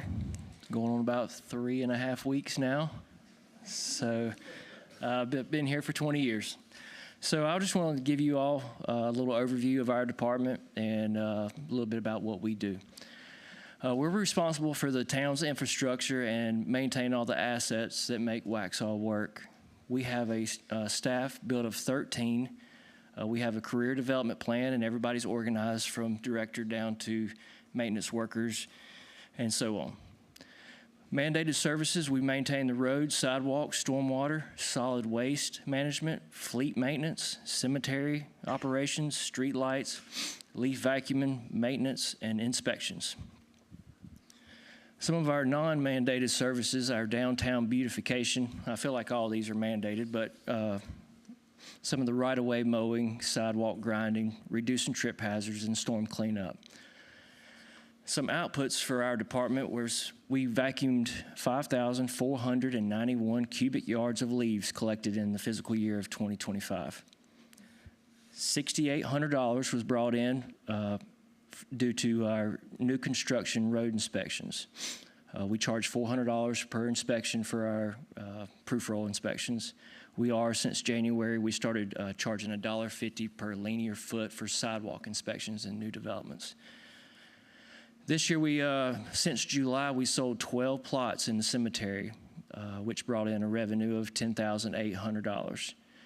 We sold 6 niches in the columbarium, which brought in $6,000, and that's just since July of this year, or last year. Some of our efficiencies, we in-house services, we take care of the fleet maintenance of 80-plus vehicles and all the town-owned equipment in-house while delivering same-day service. Advanced equipment, we invested in a new sidewalk grinder that has doubled our sidewalk smoothing production, and we can do twice as much in half the time. Experts on staff, our staff members with excellent expert level knowledge reduce reliance on outside consultants and contractors. Everything from electrical work to concrete work, grading work, we can do that kind of stuff, et cetera, in-house. Year in review, we are proactive infrastructure maintenance, grinding sidewalks, trip hazards, and crack sealing. Roads is intended to extend the asset life and improve safety as one of our primary focuses this upcoming year. Some of the top highlights and accomplishments, we vacuumed the most leaves on record this season, and we collaborated with the town departments, our engineering department, and some of the contractors in opening up the Prescott Glen Parkway and completed the Pine Oak Road roundabout. Some lessons that I have learned and we have learned as a department is we want to be proactive in communication with the public. We feel it yields in results and achieving desired actions. Something we've tried to do more this year was Mr. Bradley has helped us out a whole lot, is getting us out there on Facebook and giving the town citizens and residents the information that they need so they know what we're doing. State legislative sidewalks must be compliant with the American Disabilities Act, so we're trying to go through town and get everything in compliance with those ADA standards. Technology trends, we're prioritizing digital record keeping and customer service facing detail interface, facilitate request in a timely manner.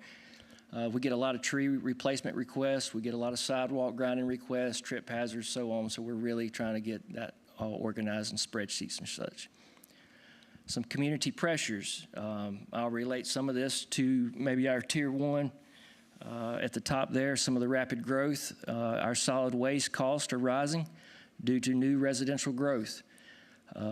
This year, we expect for 101 is the best estimate that I can give you as far as towns that will come in, as far as hopefully COs, and they'll become trash customers that will have to pay for that. They are expecting a 4.3% contract increase in that trash. This is based upon customer price index, or consumer price index. So there will be an increase in our trash costs for this next year. Street lights is another rising cost due to growth. And just for your information, that some of the planned developments that are coming, that we know are coming, are on the Duke Power side. And all the Duke lights, street lights that we pay for, on average cost us about $5 more a light. So that will be a rising cost on, we got Rogers Pond, you know, Pulte, a lot of that's on the south side of the tracks that's coming on, so it would be a rising cost there. Some of our outcomes, our single service equals double benefits. Residents receive leaf vacuuming services through those leaves. We then compost them, and the residents can come back and get that for free. So dual purpose benefit there. Rapid response service requests are handled promptly. Essential storm emergency preparations and responses are immediate, such as storms, summer storms, winter weather, flooding, etc.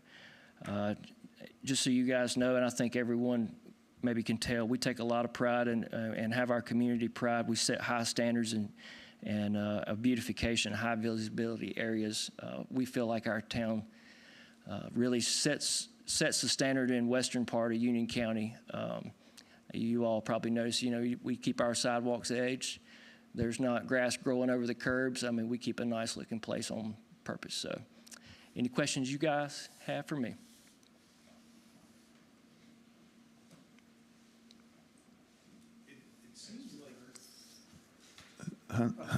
It seems like the sidewalk grinding is going to be more of the daily work of your folks. It is.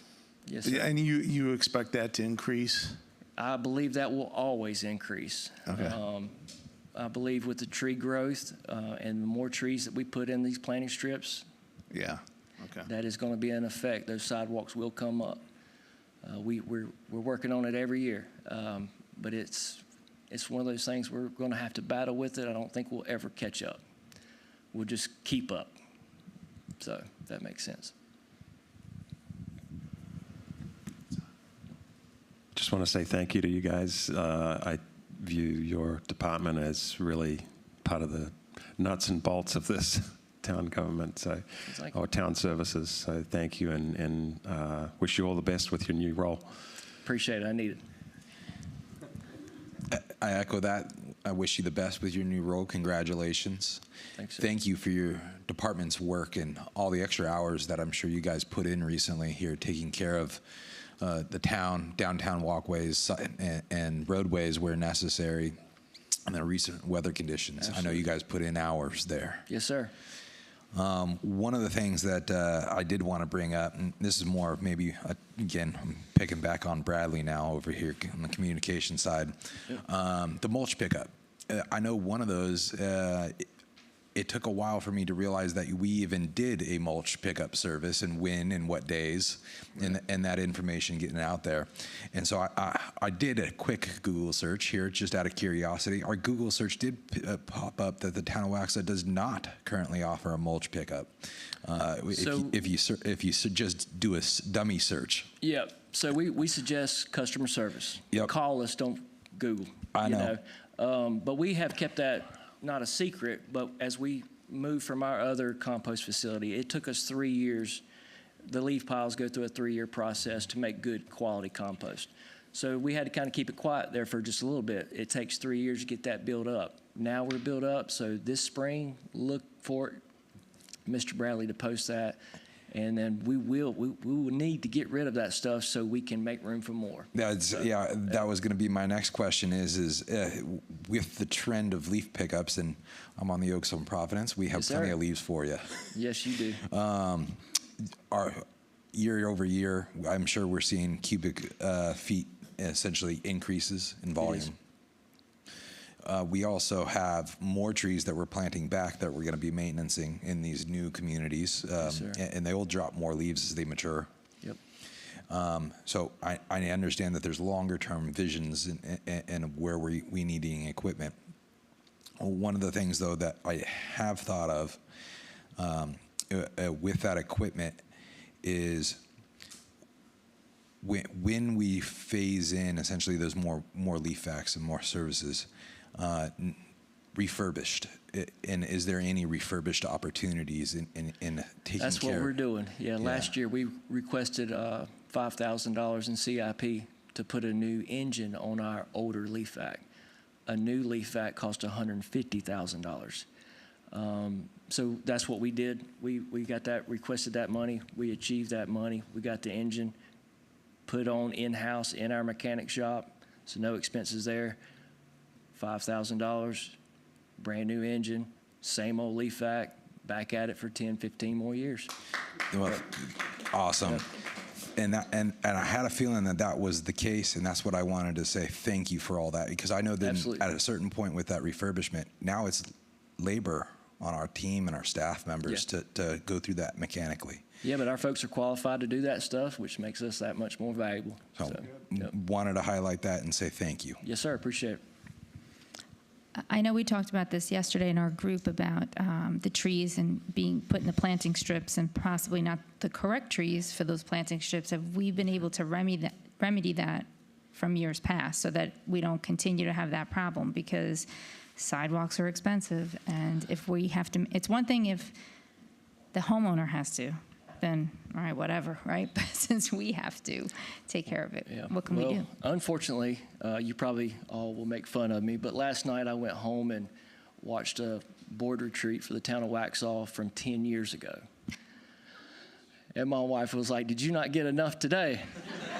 You know, and I'm like, well, you know, yeah.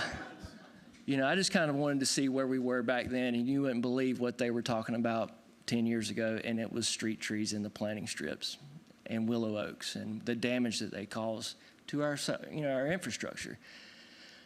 I would like to say that those changes have been made, and I believe our planning department has assisted in a lot of those changes.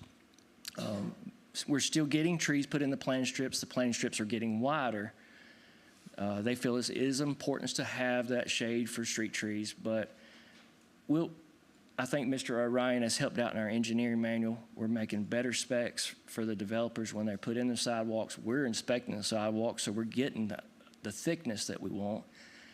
So all this combined effort is we're getting better products for our town's developments. I guess because when a couple years ago we were talking with Todd, and he had mentioned Lawson, that the trees are in a good position in Lawson rather than other developments. So is that the model that maybe we could use? I'm hoping so. Do you know what the difference is? That will be up to our planning department to work with that. You know, ideally, I prefer the trees to be on the back side of the sidewalk. It doesn't cost the town any money after that. On the planning side, I think they prefer to have control and make sure those trees are in those planting strips so we can make sure they stay planted. If it's on the back side of the sidewalk, residents can cut them down. There's nothing we can do about it. So it is a give and take. So it may be a great discussion for you guys later in a work session to really figure out what you want in the future. Yeah, I would like to avoid replacing sidewalks. What's that, buddy?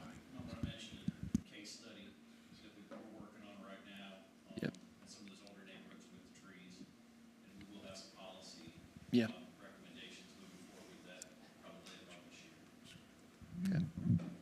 One thing, I know trees and leaves seem to be the topic du jour, but the ask is, as we move forward into budget season coming up in a couple months, I think the ask is if you could lay out any kind of projection in terms of your staffing and equipment needs, you know, 2 years out, 5 years out, 10 years out, because I know we got a lot of young trees, especially in Millbridge. And then I'd like to think that maybe the Blythe Mill Townhomes will be planting some trees there at some point. But the idea that if we can set up some kind of projection so we can kind of predict what might be coming in terms of staffing needs to just purely to accommodate the trees. Yes, sir, I understand. And it depends on what quality and how far we want to get into it. You know, as you may recall, we were in the tree trimming, and that was very labor intensive. And right now, as we speak, the guys are into replanting trees. The dead, dying, or diseased trees, we're switching some of them out. Not today because it's pouring raining, but right in this general time frame. So, yeah, we can do that for you, no problem. Yep. Any other questions? Just to thank you again. Yes, sir. Thank y'all. Appreciate it. Thank you.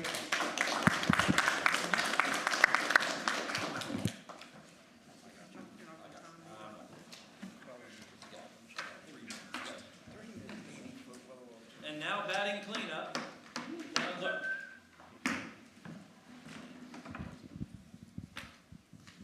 So I guess you saved the best for last. All right. So as you know, the town clerk's office is the oldest profession. We've been around since biblical time.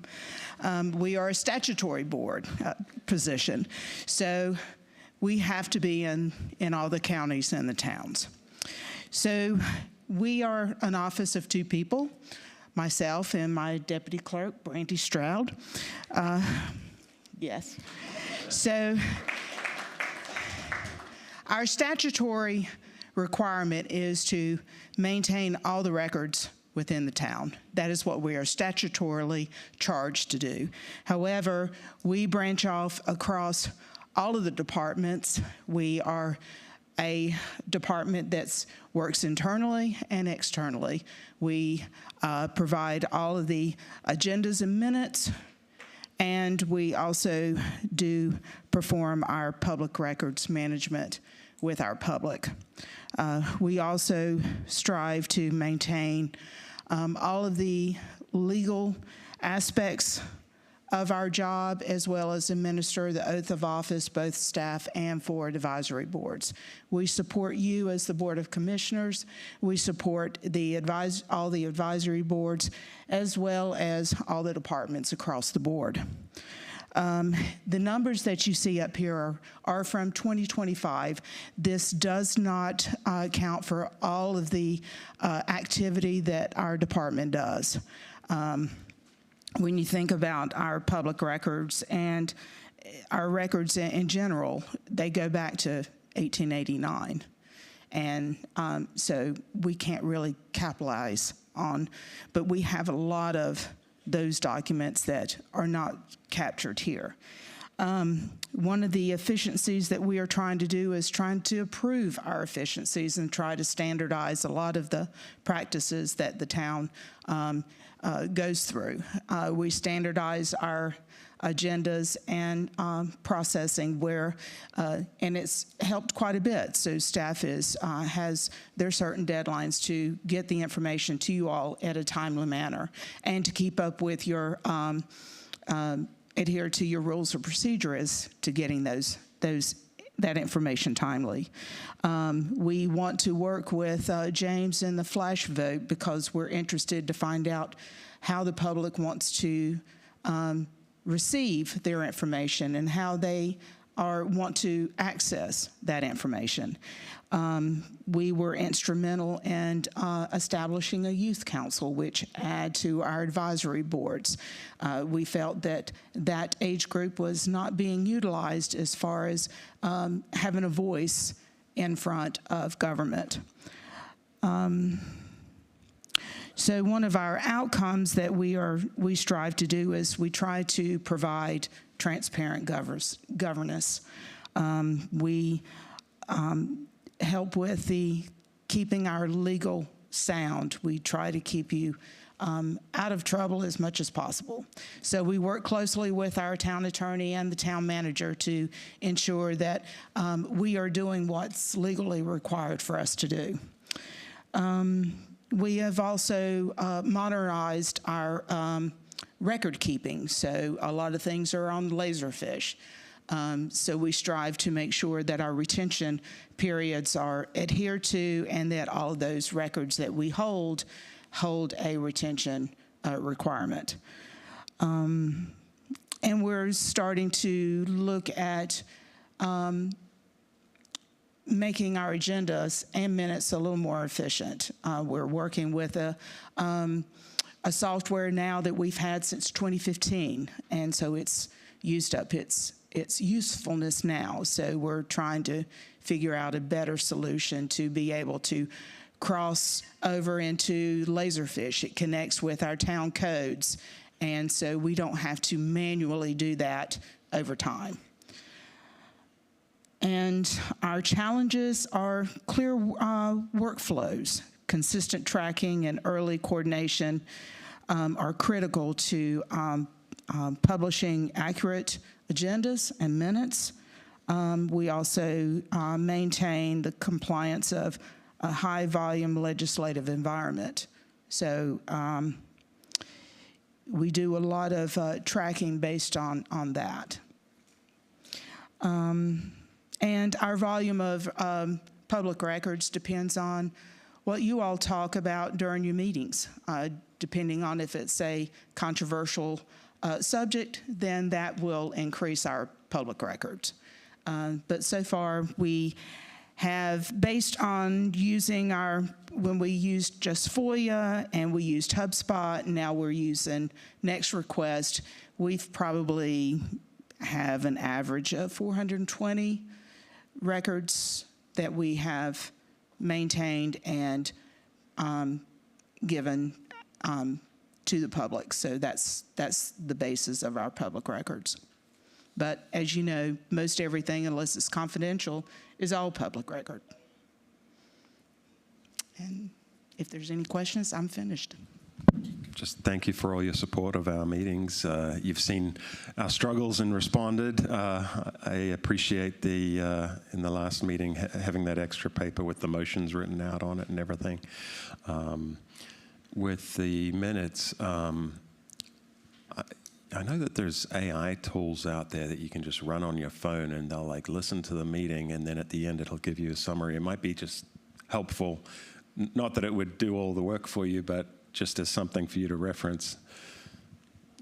Well, we already have a nifty little program that's called Clerk Minutes, and it's through a program called HeyGov.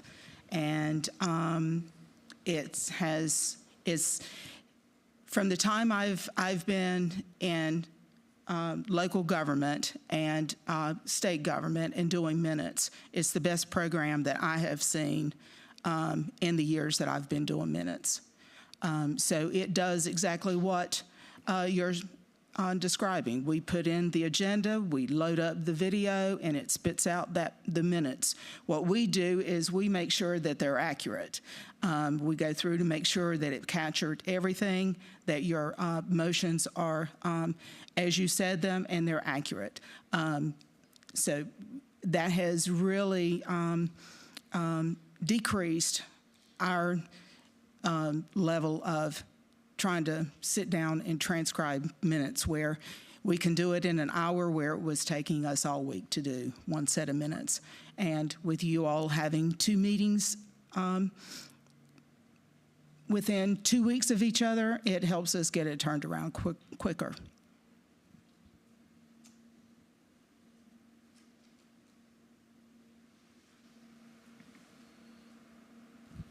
Being new in this position, the transition, I just want to say thank you for making it smooth, seamless, friendly, and I do like the cheat sheet for the agendas for the meetings. Very helpful, so I appreciate you. Thank you. Good. I'm glad they're working. Yeah, you've been a tremendous help over my 2 years so far, and a little ice for that shin. And yeah, I appreciate how you've been keeping us on track and on the up and up as well. It's definitely a valuable service that you're adding, and I always appreciate the fact knowing that you're there and you got our back. So thank you. Always. Thank you.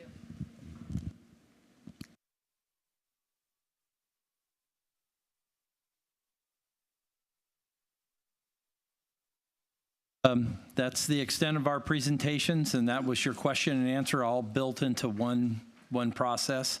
So, Mr. Mayor, I'll turn the meeting back over to you and to do what you need to and to adjourn it when you feel necessary. All righty. I know I've collected a few. We sort of started parking lot items. Yesterday was discussed. I've collected a few things that I wanted to kind of get through at some point. It doesn't have to be today, but it's sort of kind of outputs of this meeting, ideas that were generated. But if there's anything else the board wanted to go through to address immediately as part of this meeting, we can certainly do that today. So I'll open it up to the board.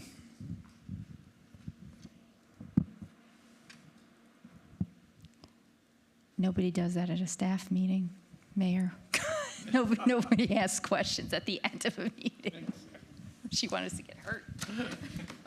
I just wanted to thank everybody, and it's after 12, and it's been 2 really great days, and we really, I think I speak for everyone on the board, we appreciate all your hard work, and we know you're doing everything you could do, and we'll help you articulate that any way we can. So thank you very much.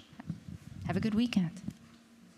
Yeah, I think this was a much improved retreat over the previous 2 years that we've had retreats, and Centralina's help was really instrumental, as was your vision, Mr. Town Manager. Yeah, just everybody's engagement yesterday, and all the discussion, all the honest discussion, and everybody's involvement. My first one, I thought it was really useful for me, and it helped getting all the feedback from the staff, and it was a very enjoyable day. Long day, but it was, really, really good exercise. Biggest takeaway for me was seeing what you folks do. We know what the titles are, but actually see the steps you have to take to do your job and be high performing. It helps us make decisions. So thank you very much, and I appreciate you and getting to see everybody meet face to face. So thank you. No, let me echo essentially the sentiments across the board. Say thank you.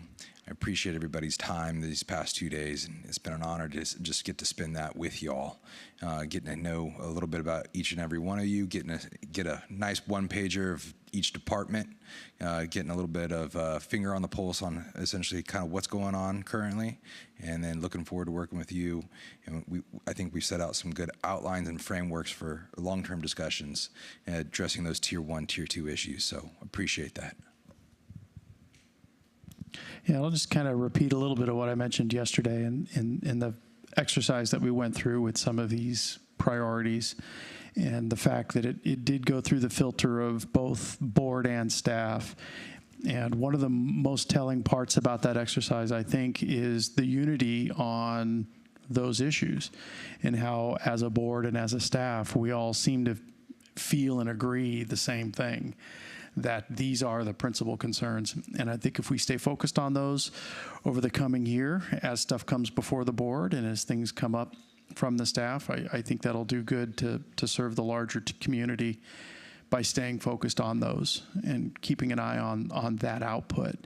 And then maybe at next year's retreat, we'll take a look and see if we've made any progress on any of these in any way, or what new ideas have come up to make progress on those. So I just want to thank everyone again for their effort in coming up with that list and helping us, help guide us through that list and guide us through some of the obstacles that you all face in your jobs as you do what you do. So thank you.